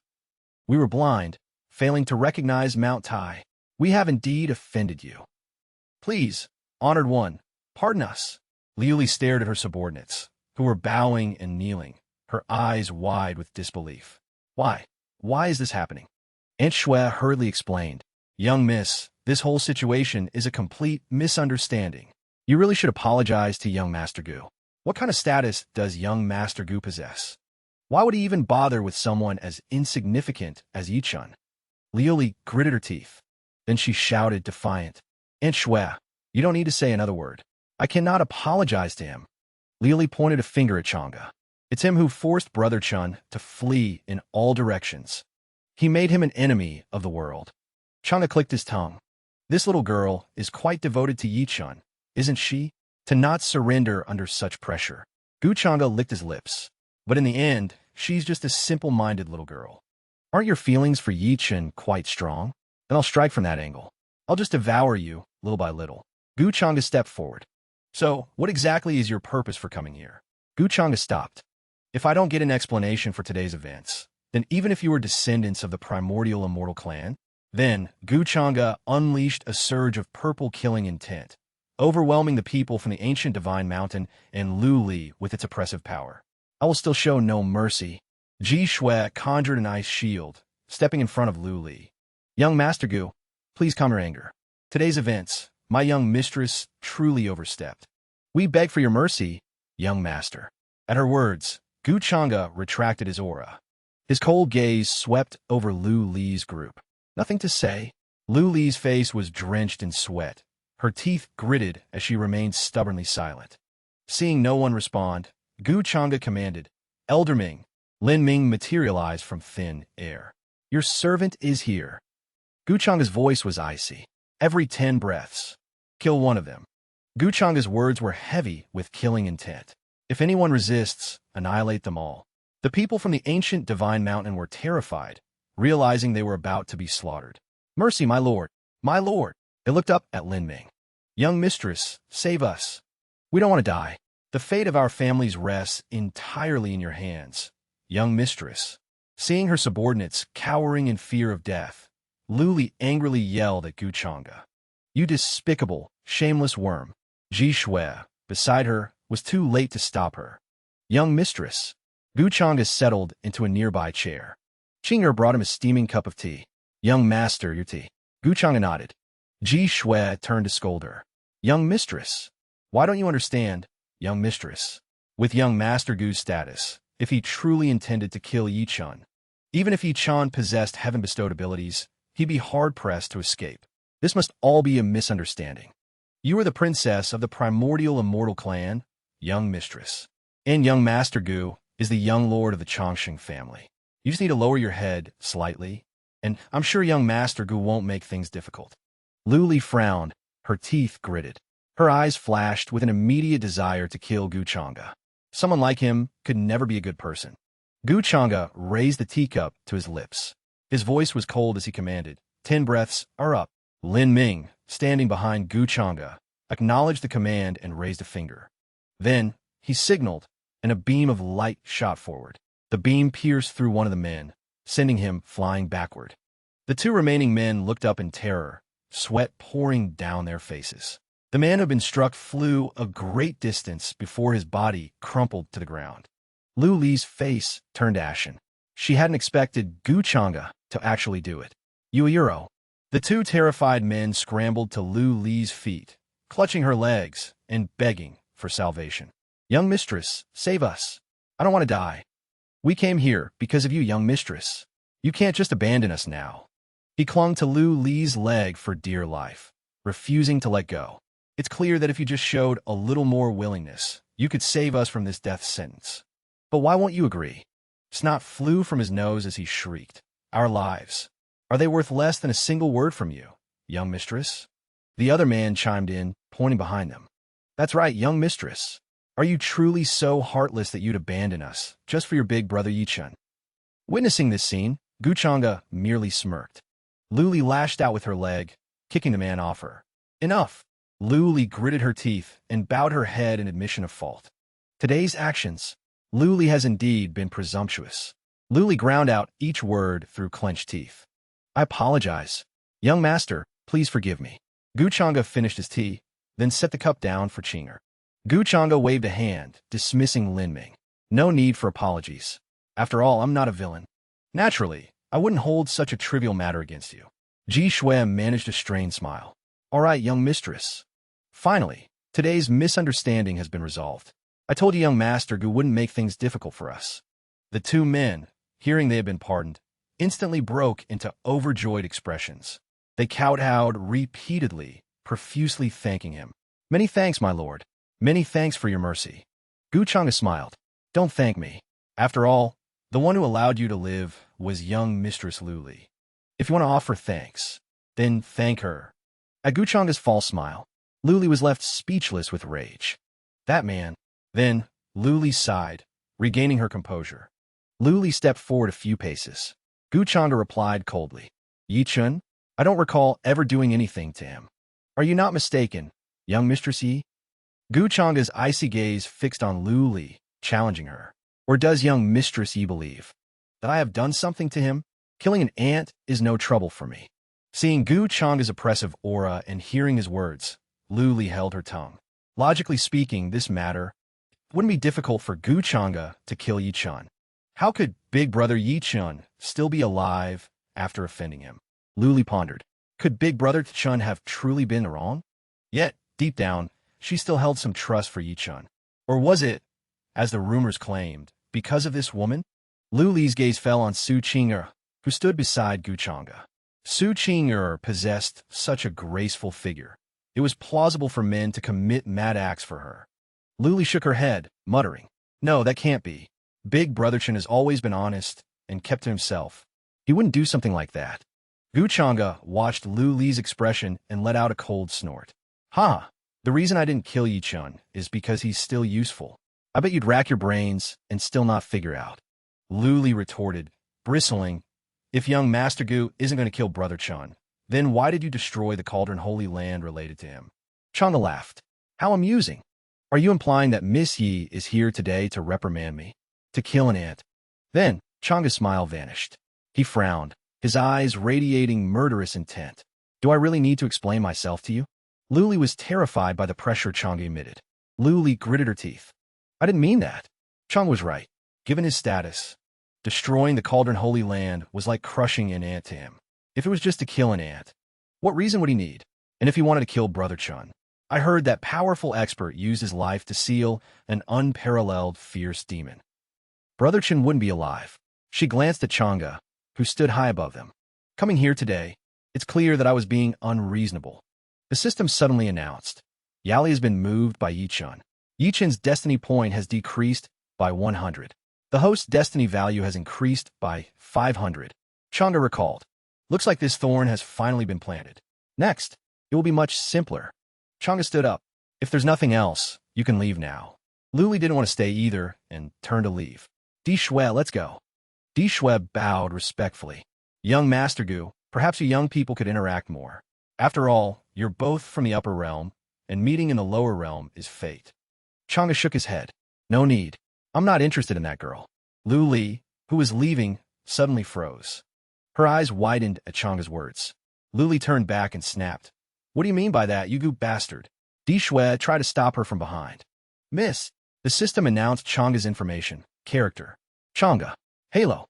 Heavenly Mandate Villain. Identity: Tao Heaven Star Palace True Disciple. Physique / Bloodline. Demonic Heart Tao Bone. Cultivation: Marquee Realm Late Stage. Cultivation Arts / Divine Abilities: Tao Heaven Immortal Canon. 8th Layer: Devour Demonic God. Soul Devouring Heavenly God's Thought. Heaven Devouring Demonic Art. Destiny Value: 2,000 points. Luck: 450. Changa smirked coldly. Yuli is down from the mountain. According to common sense, she'll definitely look for an opportunity to reunite with Yi Chun next. Changa's lips curved into a smile. The secret realm is about to open. As long as Yi Chun isn't a fool, he'll definitely show himself proactively, clinging to Yi Lioli, his big backer. He recalled the outpost in Central Heaven City. Based on the methods I left behind, I can clearly sense his exact location when he appears. It's time to set off, Yi Chun. Don't disappoint me. That evening, in a forest before a cave, radiating purple aura, two figures were discussing. It seems the remnant map wasn't wrong. The entrance to the heavenly origin ancient secret realm is indeed here. That person was Yi Chun. Yi Chun stood before the cave entrance, smug. Now, the secret key to the heavenly origin ancient secret realm is in my hands. Even if there are countless traps and mechanisms in the secret realm, I can easily reach its core. Yi Chun smiled sinisterly. As long as I obtain the inheritance of the heavenly origin supreme in the secret realm, I will definitely find Changa and wash away this humiliation. Yanji stood beside him, watching the self-satisfied Yi Chun with concern. And that bitch Su Chinga too. Then Yanji sighed. Has it finally come to this? Noticing Yanji's strange expression, Yi Chun turned. Master, you said Changa brought the old marquee down to the lower realm and easily destroyed the Cauldron Holy Temple. Could his objective also be to open the heavenly origin ancient secret realm? Hearing Yi Chun's words, Yanji pondered for a moment. You're probably not wrong. Other than this ancient secret realm, there's nothing in the lower realm that would capture his attention. Yi Chun spread his hands. Once the heavenly origin ancient secret realm opens, he'll definitely rush here first. But the secret realm has many restrictions. His old marquee absolutely cannot enter in his peak state. Yi Chun's face twisted into a sneer. At the same time, after I obtain the inheritance in the core area, I'll wait for him to arrive. Then use the secret key to control the mechanisms and formations. Under this purification of Euro, Yanji saw this and felt uneasy. Yi Chun became increasingly frenzied. Master, tell me, do I have hope for revenge? Yanji was puzzled. Yanji turned away, a troubled expression on her face. To be honest, it's quite perfect. But how do you know if Changa has a map or other means to enter the core of the secret realm? Yi Chun mused. Is that so? It seems Master has a point. Outwardly he agreed, but inwardly Yi Chun thought otherwise. What other means? Why does Master have such faith in Changa? And she thinks my methods are flawed. Ever since she got Changa's elixir, Master has been. Yanji, oblivious to Yi Chun's displeased expression, spoke up. Right, Yi Chun, there's one thing you must pay attention to. Your cousin's backing is immense. Before you reach the Void God realm, it's best not to have any dealings with them. Yi Chun grew gloomy. I appreciate Master's kind intentions. My matters with my cousin Liuli, you don't need to concern yourself with. Kind intentions? She's just afraid I'll team up with Liuli to deal with Changa, isn't she? My good master, when Changa dies by my hand, I wonder what your stance will be then. With that, Yi Chun stepped into the space at the cave entrance. Let's go. Yi Chun's body slowly vanished into the cave entrance. A 7-colored stream of energy burst forth from the cave entrance, soaring straight into the sky. Cultivators from all directions rushed towards the opening secret realm. A secret realm has opened. This aura, it seems to be left by that self-proclaimed supreme expert. Forget about the Tao Discussion Assembly or whatever. This opportunity, we absolutely cannot miss. They headed towards the cave entrance, where Yi Chun had already entered. I heard that powerful expert used his life to seal an unparalleled fierce demon. The moment they stepped inside, the cultivators sensed something was off. What Theoro? My cultivation, it's suppressed. Again, a surge of power erupted from within the secret realm, shooting straight up into the sky. Meanwhile, Lin Ming and Chang'e were traveling on their flying ark. Young master, it seems this ancient heavenly origin secret realm restricts the cultivation of all cultivators below the great power realm. Chang'e didn't speak, merely curling his lips into a smirk. A quasi-supreme expert's inheritance, conveniently restricting those with moderate cultivation. It seems just as I predicted. This ancient heavenly origin secret realm is merely a training ground tailored for Yi Chun. If I'm not mistaken, Yi Chun's cultivation, while not yet at the great power realm, must be nearing it. When the time is ripe, it'll be time for the final harvest. Then Chang'e turned and said, "Let's go." On the ground, cultivators looked up at the sky. Look, it's the ancient Lin family. And that young lord. Chang'e's party descended directly from the sky. The moment they landed, the crowd fearfully retreated several meters. "Quick, make way. Don't get in that lord's path." Chang'e reminded his followers, "Keep your cultivation suppressed. Let's enter." With that, they all proceeded into the secret realm. Inside the secret realm lay a picturesque and ethereal landscape. Golden butterflies fluttered in the soft light. Peach blossoms bloomed on the hillsides, and the calls of cranes echoed in the tranquil air. In the distance, the faint silhouette of an ancient city shimmered through the mist. It evoked a feeling both serene and mysterious, like stepping into an ancient dream. Yi Chun was sitting beside a recently slain beast. From behind, a voice called out, "Brother Chun." Yi Chun turned, a smile gracing his lips. Seeing Lioli and her companions, Yi Chun exclaimed, "Lioli, you're finally here." Lioli happily ran over, waving. Yi Chun flushed slightly at the sight. It's only been 3 years, yet this girl Lioli has grown almost as much as Su Chinga. Aunt Shui, clearly annoyed, snapped, "Close your dog eyes. A mere upstart servant, a lowly worm. How dare you ogle my young Mrs. Beauty?" Yi Chun frowned. 30 years Hashi, 30 years Hadon. The times, they change. Such pronouncements seem a bit outdated, don't they? Aunt Shui scoffed. "You? A mere insect who has never even seen a 9 heavens true dragon. Only a peerless talent like young Master Gu is truly worthy of my young miss." Lioli, seeing Aunt Shui antagonizing Yi Chun, became displeased. "Aunt Shui, what nonsense are you spouting?" Aunt Shui replied, "Young miss, I'm only speaking the truth. If it weren't for you, why would young Master Gu behave that way towards you?" Caught between them, Lioli unhappily declared, "Aunt Shui, I don't want to hear that hateful name." Hearing Lioli, Yi Chun was surprised. "Lioli, could it be between you and Changeiro?" Lioli snapped, "What are you thinking?" Yi Chun took Lioli's hand. With a tender expression, he asked, "Then why do you say he's hateful? What exactly happened? Did he cause you any trouble?" Lioli awkwardly pulled her hand away. "It's nothing. It's just that Chang'e is the young lord of an ancient immortal dynasty from the upper realm. His background, it far surpasses mine. Brother Chun, if you ever cross paths with him, you must be extra careful." Yi Chun chuckled smugly. "Don't worry about it. What's an immortal dynasty? No one could do anything to me." Inside the ring, Yi Chun wore. Yinggu rubbed her chin in contemplation. So young Master Gu is the young lord of an immortal dynasty, a character of such esteemed origins, openly disdaining Yi Chun in front of so many. By rights, there should be no reason for him to spare Yi Chun's life. Could it be he genuinely wants to draw me in? The scene shifts to a picturesque landscape of mountains and water. 3 small birds hopped playfully on the grass, creating a serene and innocent atmosphere.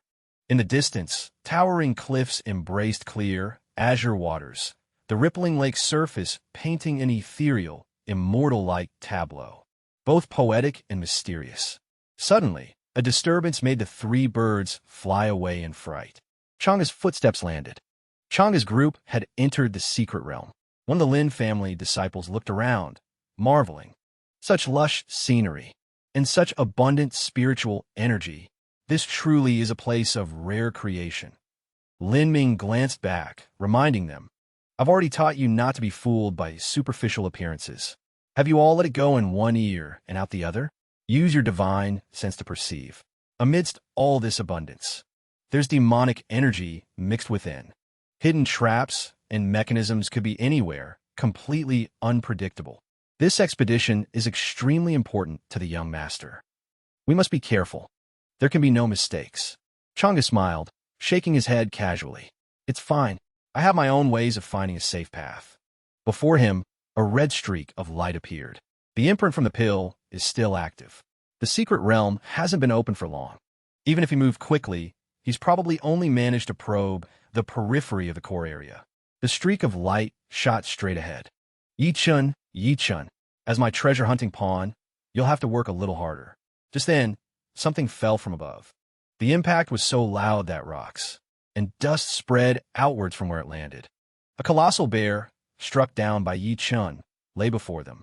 At the same time, Liu Li spoke up. Brother Chin's strength has grown so quickly these past few years. I can't believe you've reached the peak of the divine ability realm. Hearing this, he quickly replied, Liu Li, you flatter me. He continued, this is the land of inheritance. Then, a thought suddenly crossed his mind. Though the path here was smooth thanks to the secret key, I can't shake this deep sense of unease. Another strange thing is how unusually calm Master has been throughout this journey. Finishing his thoughts, he turned back and said, Liu Li, the inheritance of the ancient heavenly origin secret realms master is likely here. To avoid any prolonged delays, let's enter quickly. Hearing his words, she thought, he's just a lucky kid who stumbled upon a few fortuitous encounters. Other than that, how can he possibly compare to young Master Gu? After that, they entered together. As they walked, the tiger spoke up. According to the map's information, this place is likely the tomb of that quasi-supreme expert. Yi-chun also spoke up.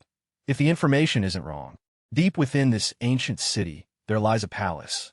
And inside that palace is the inheritance of that formidable master. By now, they had already traveled quite a distance. As they passed through the city gates, Yi-chun spoke up. The demonic energy here is getting thicker by the minute. Let's be careful. No sooner had he spoken than something colossal appeared above them. It's a fierce beast. It began to plummet downwards. With a single leap, it lunged straight for them. Just then, a hand surged forth, imbued with formidable chi. She slapped it with such force it staggered, then sent it flying a considerable distance. More and more fierce beasts began to surround them. Seeing this, Liu Li immediately took a defensive stance. So many fierce beasts. Brother Yi-chun, we're running out of time. Go quickly. We'll handle things here for you. He responded. Everyone, hold them off for a moment. Once I've claimed the inheritance, I'll return to help you all. With that, he dashed away. Liu Li shouted, stop them. But then, a strange light suddenly erupted. The fierce beasts were all repelled by a mysterious force. All of them were struck down, lying scattered across the ground. It was then that she noticed Gu Chang'e and a few others approaching. Seeing him, she spoke with irritation. How did you get here so quickly? He calmly replied, why, you ask? Well, I suppose I should thank your dear brother Chun for that. Hearing that, she grew even more agitated. You manipulated brother Chun, didn't you? No wonder you never laid a hand on him before. Now, everything makes perfect sense. Your true purpose in coming to the lower realm. It was for the inheritance in this secret realm all along, wasn't it? He spoke with a hint of amusement. Looks like you're not entirely dull after all. Liu Li retorted, what I don't understand is, you come from an eternal immortal family. You have access to countless inheritances. Why would you bother with the tomb of a mere quasi-supreme? He ignored her question, simply stating, it doesn't matter if you understand or not. Just don't think you can stand in my way. I've already seen through your little scheme. Then, he calmly uttered, clear the path. His accompanying entourage immediately sprang into action. All four unleashed their formidable chi. That surge of spiritual energy shot directly towards them. Seeing this, she cried out in alarm, young mistress. Then she thought with fury, damn it, I can't exert my full strength in this place. Suddenly, Elder Ming appeared before her. Don't move. But everything around them was utterly shattered. Even the horde of fierce beasts was repelled. Brick walls cracked and crumbled. The entire area was enveloped in a thick, hazy smoke. Liu Li and her companions, all injured, collapsed to the ground. She struggled to speak. Gu Chang'e. He stepped forward, addressing Elder Ming. Guard this place. Allow no one to enter. Elder Ming bowed. Young master, rest assured. With this old servant here, no one will dare disturb you today. Meanwhile, Yi-chun was desperately climbing the stairs. I see it. The inheritance I've longed for is right inside. Liu Li, hold on. As he ran, he spoke. Given the external conditions, It seems the palace within isn't as safe as we imagined. And the demonic energy here is truly terrifying. You must steel your mind. Hearing this, he quickly replied, Master, you worry too much. I've already prepared elixirs to counteract the demonic energy here. He then pressed a mechanism. From within, an immense surge of demonic energy poured out. He gazed inside, remarking, truly worthy of a quasi-supreme master's cultivation ground. To think such power still lingers here. Inside, a blurry figure sat slumped. A spear was embedded in its chest. He stared, a flicker of apprehension crossing his face at the sight. Stepping inside, Yi-chan scanned his surroundings. Where's the inheritance? No sooner had he spoken than a voice echoed. The inheritance is within that corpse on the throne over there. Shock! A figure materialized behind him. It was Gu Changa. Yi-chan shrieked. How are you here? Gu Changa calmly strolled in from outside, saying, It seems you truly are a fool. I've been here for half a day already, merely waiting for you to open the door, and being careful not to make a sound so as not to disturb you. As for why I'm here, he continued, you should ask yourself. After all, you're the one who found it for me, aren't you? Hearing this, he thought furiously. No, impossible. Someone close to me must have revealed my whereabouts. But Luli, she's the one I trust most. She couldn't have done this. As the thought crossed his mind, his eyes suddenly fell upon the ring on his finger. Then, Gu Changa spoke again, his voice laced with insinuation. Senior Yinji, it's been a while. Care to make an appearance and greet me properly now? Gu Changa's question sent Yi-chen's suspicions spiraling into full-blown dread. He stared at the ring on his finger and roared, Master, is that you? Then, with a furious swing, he flung the ring away. Venerable Master, you colluded with my enemy to harm me? The ring barely left his finger when he continued. All for a mere elixir? The ring clattered onto the ground, emitting a faint cry. Then, from within the ring, Yin-ji's form materialized. The moment she appeared, she spoke, You disappoint me utterly. Our master-disciple bond, it runs so deep. How could I not know what truly lies in your heart? At this point, he spoke as if his spirit had been utterly shattered. Huh, you colluded with Gu Changa to harm me. So this is your true face, isn't it? No wonder your words have been so strange lately. It was all from a guilty conscience, wasn't it? He then continued. I thought after all this time we spent together, I would have a place in your heart. I never imagined you'd be just like that harlot Su-chinga, fawning over Gu Changa, like ants swarming to a festering wound. Yin-ji's expression clouded with profound sorrow upon hearing his words. She remained silent for a long moment, then finally spoke. If that's what you truly believe, then there's no need for me to explain further. From this moment on, let us sever our master-disciple bond. As her words concluded, the system notification appeared. Yi-chun and his master have finally severed their ties. Fate point loss of 200 points has reached its limit. The host's destiny value has increased by 1,000. Seeing this, he chuckled, a hint of smugness in his eyes. He then approached Yin-ji and said, Senior Yin-ji, your aura is as impressive as ever. Your complexion is even better than before. Hearing this, Yin-ji replied, Young Master Gu, you flatter me. It's thanks to the soul-gathering pill you gifted me that day. She trailed off, a hint of sadness on her face.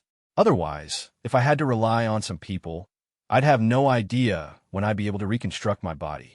Eventually, my remnant soul would probably just fade away. Yi-chen grew increasingly furious. He replied, It seems Yi-chen's misunderstanding with Senior is quite profound. She immediately responded, Whether it's a misunderstanding or not, it doesn't matter anymore. Hearing this, he put a hand to his head and said, It seems my words just now made Yi-chun think you leaked his whereabouts to me. Indeed, I was wrong to phrase it that way. Hearing this, she said a little flustered, And no, it's fine. Is young Master Guayuro thinking of me? Compared to him, Yi-chan treats me like Thizero. I doubt he ever truly considered me his master. At this moment, Yi-chen roared, Enough! His rage had reached its breaking point. Gu Changa, at a time like this, what are you still playing the good guy for? You teamed up with her to scheme against me. Just so I'd open the Great Hall's gates, right? He slowly walked toward Yi-chun. You have such a good master and don't appreciate her. Not only that, you constantly hurt others' feelings. He continued, She refused my entreaties. She didn't abandon you when you were at your most vulnerable. At the time, I even thought, a woman of such character hero is truly a rare sight in this world. And now, you want to claim the inheritance, the power behind it, Alayuro. Could you really bear to cast her aside? Yi-chun angrily pointed at him. You Ayuro, you're lying. It's obvious you two conspired against me. He maintained a calm expression. You say she and I schemed against you? Have you even looked at yourself? I've let you slip through my fingers countless times. Doesn't that strike you as odd? His eyes grew sharper as he spoke. Yi-chun, oh Yi-chun, are you truly going to remain this deluded forever? Yin-ji spoke up at this moment. Young Master Gu, please, no more. Young Master Gu, if you don't find me unworthy, Yin-ji will follow you from now on. She addressed him directly. Hearing this, Yi-chun hissed in frustration. You Ayuro, you people. His neck veins bulged with fury. Suddenly, he was sent flying backward. The force of the blow dragged him back dozens of meters. Changa spoke up, his face cold and devoid of expression. Annoying. Then, a cheerful expression returned to his face. If Senior Yin-ji is willing to follow me, then of course, I wholeheartedly welcome you. Yin-ji was utterly astonished by his words. A system notification appeared, Yin-ji pledges allegiance. Host luck value plus 400. Destiny value plus 2000, At this moment, something appeared in his hand. Consider this white stone a welcoming gift. Come with me. He then handed the white stone to Yin-ji. Seeing it, she murmured, a soul-nourishing jade body hero. He turned his back and said, a world-breaking ring. How could I possibly let you remain here, suffering? At this moment, Yi-chun staggered to his feet. He glared at Changa, then clenched the token in his hand and snarled, I'll kill you. As soon as the words left his mouth, a golden light erupted. Gu Changa spoke. Senior, please rest inside the soul-nourishing jade for now. Leave this place to me. Yin-ji continued. The secret key in Yi-chen's hand controls all the array formations and mechanisms of this secret realm. Its power is immense. Young master, please don't be careless. Yin-ji then entered the white jade. At this moment, Yi-chen's soul manifested. A surge of spiritual energy enveloped his hand. He then lunged at Changa, roaring die. At this moment, Gu Changa slowly stamped his foot, and a wave of purple energy surged upward. He looked utterly terrifying. He spoke. The array formations and mechanisms here are no match for me. At this moment, the purple energy surged outward. Changa and Yi-chen's souls clashed fiercely. The golden soul's punch was blocked by the purple soul. The two sides battled fiercely. He gasped in alarm. This Isayuro. A sword began to emerge from the corpse. Seeing this, he cried out in a panic. What in the hell is that? How can it resonate with such a destructive weapon? His face was as cold as ice as he asked. What's the point of a dying man knowing so much? The power of the purple soul began to crush him. At this moment, he seemed to have lost the initiative, but he still clutched the token, shouting, You won't get away with it. At this moment, a blinding light burst from the golden soul's mouth. But before it could even attack, Gu Changa's soul crushed it. The crushing force intensified, and light flared from the cracks appearing on his form. The token in his hand began to shatter into fragments, and his soul began to dissipate. The light from the golden soul burst outwards. Yi-chen was thrown far back. At this moment, both Yi-chen's body and soul were utterly broken. He slowly walked closer and said, You've been buzzing around like a fly for far too long. Today, I'll finally put an end to you. Lying sprawled on the ground, Yi-chen muttered, Impossible. Why is the secret realm suppression ineffective against him? At this moment, his eyes were filled with utter terror. In his terrified gaze, a giant hand slowly descended. How could I die here? The colossal hand slowly moved closer to Yi-chun. Suddenly, a sword shot towards Gu Changa. Stop right there. From behind, Lu Li, sword in hand, charged straight at the purple soul. She thrust the blade straight into its back. Then it slid down its back. Lu Li asked in dismay. What? Gu Changa, however, remained completely unperturbed and calmly said, Oh, perfect timing. At this moment, Yi-chen had been picked up by the purple soul. He gasped Lu Li. From below, she cried out, Brother Chun. Gu Changa, however, asked calmly, What's wrong? You want to save him? Lu Li retorted, vexed. Yi-chun, my brother Euro, just name your demands. His objective seemingly within reach, he remarked with a smug grin. Ni demand, you say? Oh. She frowned slightly and replied. Euro would just release Yi-chun, my brother, and anything can be discussed, as long as your terms arena Euro T2 outrageous to a Euro. He then raised a single finger. A Euro, you are in no position to bargain with me right now. A Euro. At that moment, the grip on Yi-chun tightened. He cried out in pain, causing Luli to gasp, her heart aching. Euro Chun? Euro, even in agony. He choked out. Euro Euro. Absolutely do not agree to his terms. Euro D rather die than have you beg him. Euro. Hearing his words, he narrowed his eyes in annoyance. Euro, did I give you permission to speak? Euro. Then the grip intensified even further. So powerful, in fact, that he spat out a mouthful of blood. She cried out in alarm. Euro, tell me. What do you want to release Yi-chun, my brother? Anything I can do right now. Euro LL do it. Euro. At this, he stated calmly. Simp. Release Chi-hai. And accept becoming my slave. Euro. Upon hearing this, he looked shocked. He then screamed towards her. Euro don't Euro T you dare agree to his terms. Euro. Each time he spoke, the grip tightened further. This time, he coughed up even more blood. Seeing him in such agony, she cried out, Euro, stop it. I agree to your terms. Euro. Yi-chun gritted his teeth and muttered, Euro. So he wants to control me? What immense ambition. But I fear you Euro VE miscalculated, Guchanga. My Yi family possesses a unique, primordial spirit divine ability. It can sever anything targeting the Soli Euro's magic. Dealing with a slave seal would be as easy as turning over my hand. His thought continued, as long as he swears a Tao oath a Euro. At this, he let out a faint chuckle. A Euro Iso you Euro VE, agreed, already? The little princess of the Upper Realm Euro SE family, agreeing to be Inslavid Euro for this insignificant nobody, Yi-chun. Euro. Despite her anger, she pressed on. A Euro ethid a Euro, s none of your concern. I agree to your terms. Release Chi-hai. However, you must also swear an oath that you will not harm Yi-chun, my brother, Agani Euro, nor kill him. If you break this oath, you shall be devoured by heavenly devils, forever fall into the demonic path, and be scorned for 10,000 generations. Euro. Hearing this, he simply said, Euro Iso, this is the deadly oath Euro you came up with. Euro. He then slowly raised 3 fingers. Euro overly well. Ayu wish point Auro. He then proceeded to swear the oath. Auroi fi violatis Euro. May heavenly devils devour my heart, and may I forever fall into the demonic path. Euro. Luli, a hint of confusion in her eyes, thought he agreed that easily. Suddenly, her pupils constricted in alarm. Guchanga stepped closer to her. Euro VE fulfilled your demand. Now, shouldn't Euro T you uphold your end of the bargain? And now, regretting it want a Euro T help you a Euro.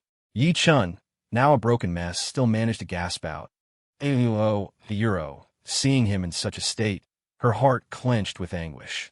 She quickly said, Euro, just do it then. Be quick about it. Stop wasting time. Euro. Without hesitation, he replied, Euro fit Euro as your wish Euro. Then I shall begin Euro. He then reached out and touched her forehead with a single finger. From her forehead, a strange mark appeared. At that moment, images flashed through her mind. Euro Oi-chun, my brother. Euro, she reached out towards the image of him. But the image warped, transforming into Guchanga. These altered memories then imprinted themselves into her mind before vanishing. She then spoke. What did you do? He smiled faintly. Euro naturally, I did what I needed to do Euro. She spoke, annoyed. Euro Guchanga. Now release Yi-chun, my brother. Euro. He chuckled derisively. Euroian, why are you calling me that? Why are you calling me that? Euro. Her eyes flickered, then she uttered, Oh, Master Guro. The word barely left her lips when she suddenly jolted awake, horrified. Why did I just think of calling him that? Was it because of that slave mark earlier? Euro. Guchanga casually replied. Uroia, mere slave mark, is a low-level technique. Euro. As he walked, he continued, what I use is called the soul transference spell. This sorcery is incredibly subtle, Even peerless cultivators probing with divine sense would T detected. And under the influence of this spell, you will gradually forget what happened. A euro. His voice grew increasingly fervent. Before long, you will willingly transform into a demonic attendant, absolutely loyal to me. A euro. Yichin screamed, a euro agachanga. You vile, shameless scoundrel. A euro. He glanced over with an irritated look. A euro, a dead man talks too much. A euro. Yi-chun roared in frustration. A euro, you already swore an oath. Oh. Before he could finish, the grip tightened with brutal force. Gu Changa continued walking, speaking nonchalantly. Oh, heavenly devils devouring my heart, forever falling into the demonic path. Euro, for me, heavenly devils are but nourishing delicacies delivered right to my doorstep. A euro. The more he spoke, the more terrifying he became. A euro oei was born of the demonic way. The path I walk is the demonic path. A euro. At this, Yichin Euro's eyes filled with utter terror. He reached out a hand, gasping. A euro iliuli. Save a euro, save me. A euro. At this moment, a system notification appeared. Son of Destiny Euro's fortune. 0. Annihilation triggered. And with that, Yi-chun was crushed to dust. She looked at him and murmured, Eurochin euro, my brother, a euro. She then thought, I euro, why do I feel no pain? I can't euro t even hate Guchanga. Another system notification appeared. Completed. Killed Son of Destiny, Yi-chun. System processing calculation a euro. The system continued to display notifications. Congratulations, host. You have received a heavenly Tao treasure chest. Fortune value, plus 200 points. Destiny value, plus 1,000 points. Use critical settlement card to open heavenly Tao treasure chest. System, critical settlement card activated successfully. Congratulations, host. You have received a 5-fold bonus during settlement. Congratulations, host, for gaining 1,000 luck points. Your destiny value is 5,000 points.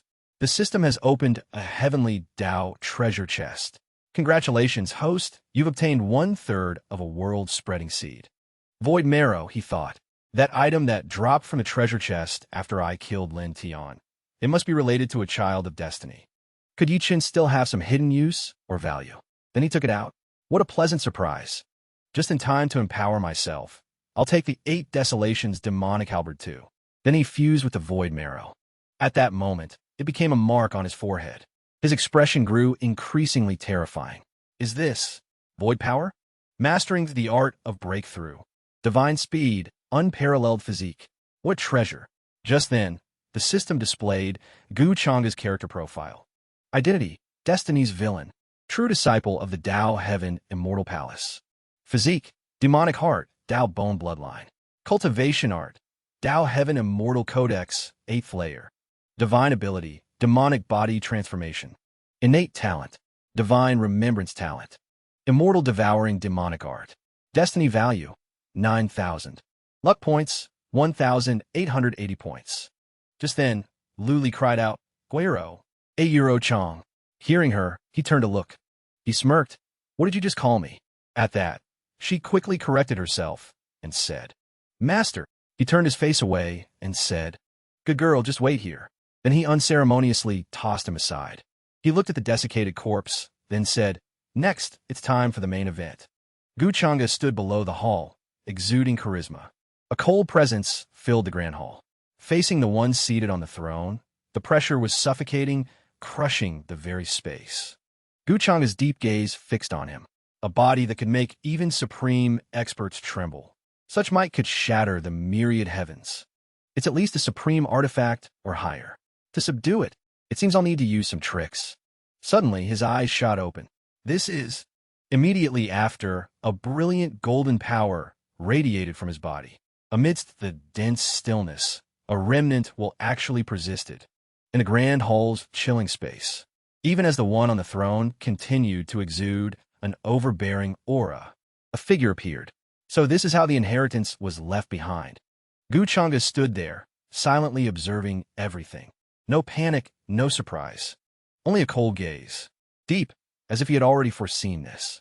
According to the normal course of events, the child of destiny would clear all obstacles and slay all enemies. Gain the recognition of the secret realm's master. Receive the inheritance of the righteous state palace, and then refine the sealed demonic halberd.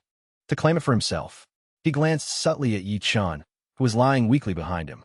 But now, I'm not just reaping the benefits of the Child of Destiny. I can even deal with the Child of Destiny himself all at once. No one knew what he was truly planning. The more troublesome part is that to obtain the 8 Desolations demonic halberd, I must destroy the seal placed by this supreme expert, and ruin all the inheritance he left behind. The remnant will of this quasi-supreme expert definitely won't spare me. From within those cold bones, he appeared in the form of a chilly apparition. His gaze pierced straight into Gu Changa, as if wanting to see through every facade. Come to me and accept my Dao lineage. He calmly faced him. With his hands clasped behind his back, he stood firm, not a trace of movement. But with the void-breaking talisman here, he could always tear through space and escape if the situation turned unfavorable. After a moment, Gu Changa clasped his fists and bowed. "Senior," he began. He then took steady steps forward. Without hesitation, the figure reached out.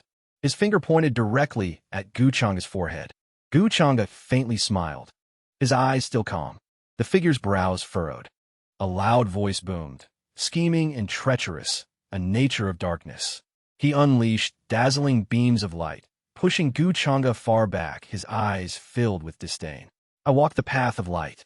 How could I pass on my inheritance to you?" He was blasted back, unable to react. After a moment, Gu Changa quickly formed a protective shield. This power! It seems Yi-chan didn't unleash its full power when he secretly used it earlier. He scoffed coldly. The path of light. If it were changed to a Child of Destiny, wouldn't that just be another form of rejection? I knew Yi-chen's intentions weren't pure either. Selfish and self-serving, a hypocrite. When it really mattered, he feigned nobility even though he was terrified of death. Gu Changa remained silent for a moment, then clasped his fists and spoke. I beg Senior to judge fairly.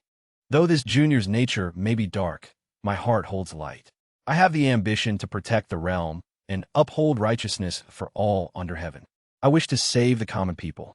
If Senior entrusts this inheritance to me, I will naturally guide others away from evil and towards good, and absolutely will not act recklessly. The figure's eyes flashed with indignation. I've cultivated for countless millennia. How could I not see through your true nature? Enraged, he raised his hand, forming a blazing fireball above his head. Shameless Junior, your deceitful nature sought to trick me. I cannot spare you. Gu Changa's expression also changed, a serious look appearing on his face. Do you really think I care about your inheritance? If not for the demonic halberd, I wouldn't waste words on you. His cold voice rang out, devoid of emotion. The dead should stay quietly in their coffins. Hearing Gu Changa's words, the figure ground his teeth in fury, his face contorted with indignation. You're courting death, Junior. With that, he unleashed a blazing flame towards Gu Changa, attacking with immense power. He activated his 5-color Dharma robe, still standing there, calm and unwavering. Is this merely the power of the Void God realm? Inside the building, a powerful beam of light shot straight out the door. After a moment, the light vanished, leaving only a few motes of dust lingering in the air. Gu Changa's body, protected by his earlier shield, was completely unharmed. What a pity! As the master of this secret realm, the power you unleash might break through your own limitations. He stood with his hands behind his back, a smug smirk on his face, his eyes full of self-satisfaction. Yet you still can't escape the laws of this mid-heaven realm, can you? He was utterly shocked, unable to believe what had just happened. His eyes were wide with bewilderment and surprise. Defensive treasure, Changgu leisurely replied, his tone calm, as if nothing of importance had occurred. The 8 desolate demonic halberd. This is truly a heaven-defying artifact to be found here. Such a fine weapon, yet you don't use it to kill me. I truly pity you. Hearing those words, he gnashed his teeth, his eyes burned with such fury, as if he wanted to tear everything apart around him. The 8 desolate demonic halberd is a supreme treasure. Once it appears in the world, it will surely cause great upheaval. Youngster, are you rebelling? He smirked. Rebel? Ha! Unfortunately, this junior is precisely the demon you speak of, Senior. His arm tensed, gathering a fierce surge of power. Arrogant youngster, He channeled all his strength into his hand, forming a blazing fire sphere, and roared, "Die, demon!" Changgu remained unfazed, a faint smile playing on his lips, his eyes still calm. "Senior, how can your words be the sole arbiter of judgment? Is it that what you value is righteousness, and what you deny is darkness?" He furrowed his brows, his disagreement evident in his sharp, cold eyes. "I am a cultivator. I embody righteousness. My ideals are the true path," he calmly replied, his voice unwavering. "If you were truly kind and upright, then why did you leave behind this legacy, setting up so many traps and formation arrays near your tomb? On one hand, you lured many cultivators here, while on the other, you caused them to perish for your own selfishness, completely disregarding countless lives. Is that the righteousness and true path you speak of?" He roared, his voice deep and powerful. "Nonsense! Since ancient times, cultivators have vied for opportunities. Life and death struggles are all natural occurrences. The legacy I left behind, by rights, it should be something they all desired." Changgu clicked his tongue in exasperation, his eyes sweeping over the man with casual indifference. "Tisk tisk. So, that doesn't affect me taking the demonic halberd, does it? This demonic item is my opportunity, and the one truly destined to claim it has already been killed by me. So, to use Senior's own words, this is an opportunity and danger coexisting." Hearing him say that, his gaze quickly darted to Yi Chun, who was lying there gasping for breath, his face filled with bewilderment and unease. He took a deep breath to compose himself, then channeled all his strength into his hand, unleashing a blazing fire sphere, while roaring, "Despicable wretch!" The fire sphere shot forth like a violent gale. Its brilliant light and scorching heat seemed to incinerate everything in its path, heading straight for him with unstoppable speed. The fire sphere flew straight towards him. Without hesitation, it passed right through Changji's body like an arrow piercing the air. But unexpectedly, his body twisted like a whirlwind. A powerful suction force from within pulled the fire sphere along, redirecting it back towards its sender. A huge explosion rang out, a blinding flash of light followed by a deafening, ear-splitting boom. He stared in surprise at the dark veil before him. Void power. Suddenly his eyes flashed, sharp as lightning, then quickly darted to what was behind him, as if realizing something. Changji's foot, unbeknownst to him, had already landed swiftly on the halberd, which was deeply embedded in his skeletal frame. He calmly uttered, "Eight desolate demonic halberd." Changgu smiled faintly, a gentle but meaningful smile. "Today, you emerge." Changgu lightly raised his hand. A streak of purple chi gathered into a brilliant beam of light. "It will strike straight into the shaft. This demonic halberd shares the same origin chi as my own. It will save me a lot of trouble during refinement." From the halberd's shaft, the ominous purple chi flowed along its length, reaching the blade. It struck directly at the chains. "Break for me." He widened his eyes, watching the chains slowly crack. Each link shattered like ash in the wind, silently falling before him. Suddenly, a faint purple chi surged, engulfing his body. "This is bad." Then, like thunder exploding in a clear sky, the purple power erupted, striking directly into his body. The stream of purple power shot straight out the door, like a column of light piercing the sky.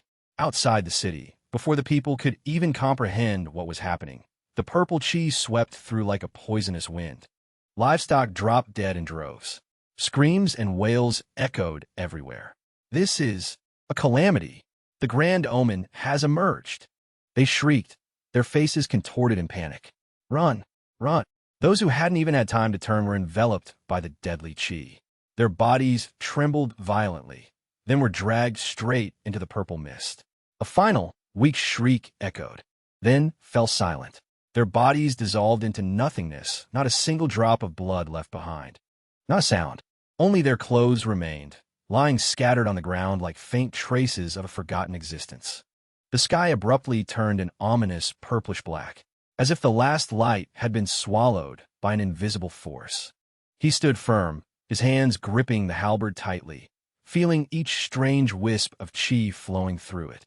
Changgu remarked, as expected of a demonic artifact of supreme tier or higher, merely undoing its seal. has caused such a massive disturbance. Its demonic nature has it already formed an artifact spirit. He can no longer restrain his rage. He then lunged forward. "You foolish youngster, don't dream of taking this item away." He smirked, his cold gaze fixed on the man. "It's too late." Changgu lifted the halberd and attacked. A decisive slash cut straight through his body. The slash seemed to cut horizontally through the house wall. In just an instant, the seemingly unbreakable, sturdy wall was cleanly sliced in two. His body slowly dissolved. He couldn't believe his eyes. Impossible. You can actually control that weapon so easily? Changgu took out a blue flask from his person. After all, you're the remnant soul of a supreme being. Compared to simply dissipating like this. He held it up before him. "It's better if I make use of you." He roared. "What do you want to do?" The blue flask floated above his head, emitting a strange light. Suddenly, an invisible suction force pulled him in. He was directly sucked into the flask. Only his desperate cries could be heard. Suddenly, his head could no longer stay upright and slowly rolled down, falling to the ground, rolling around, creating an eerie sound that echoed in the silent space. Changgu held the halberd in his hand and smiled. "A magnificent weapon like this, sealed here for tens of thousands of years. As your future master, I truly feel sorry for you. From now on, your master will take you to roam across all lands and seas. I won't let you suffer such grievances again."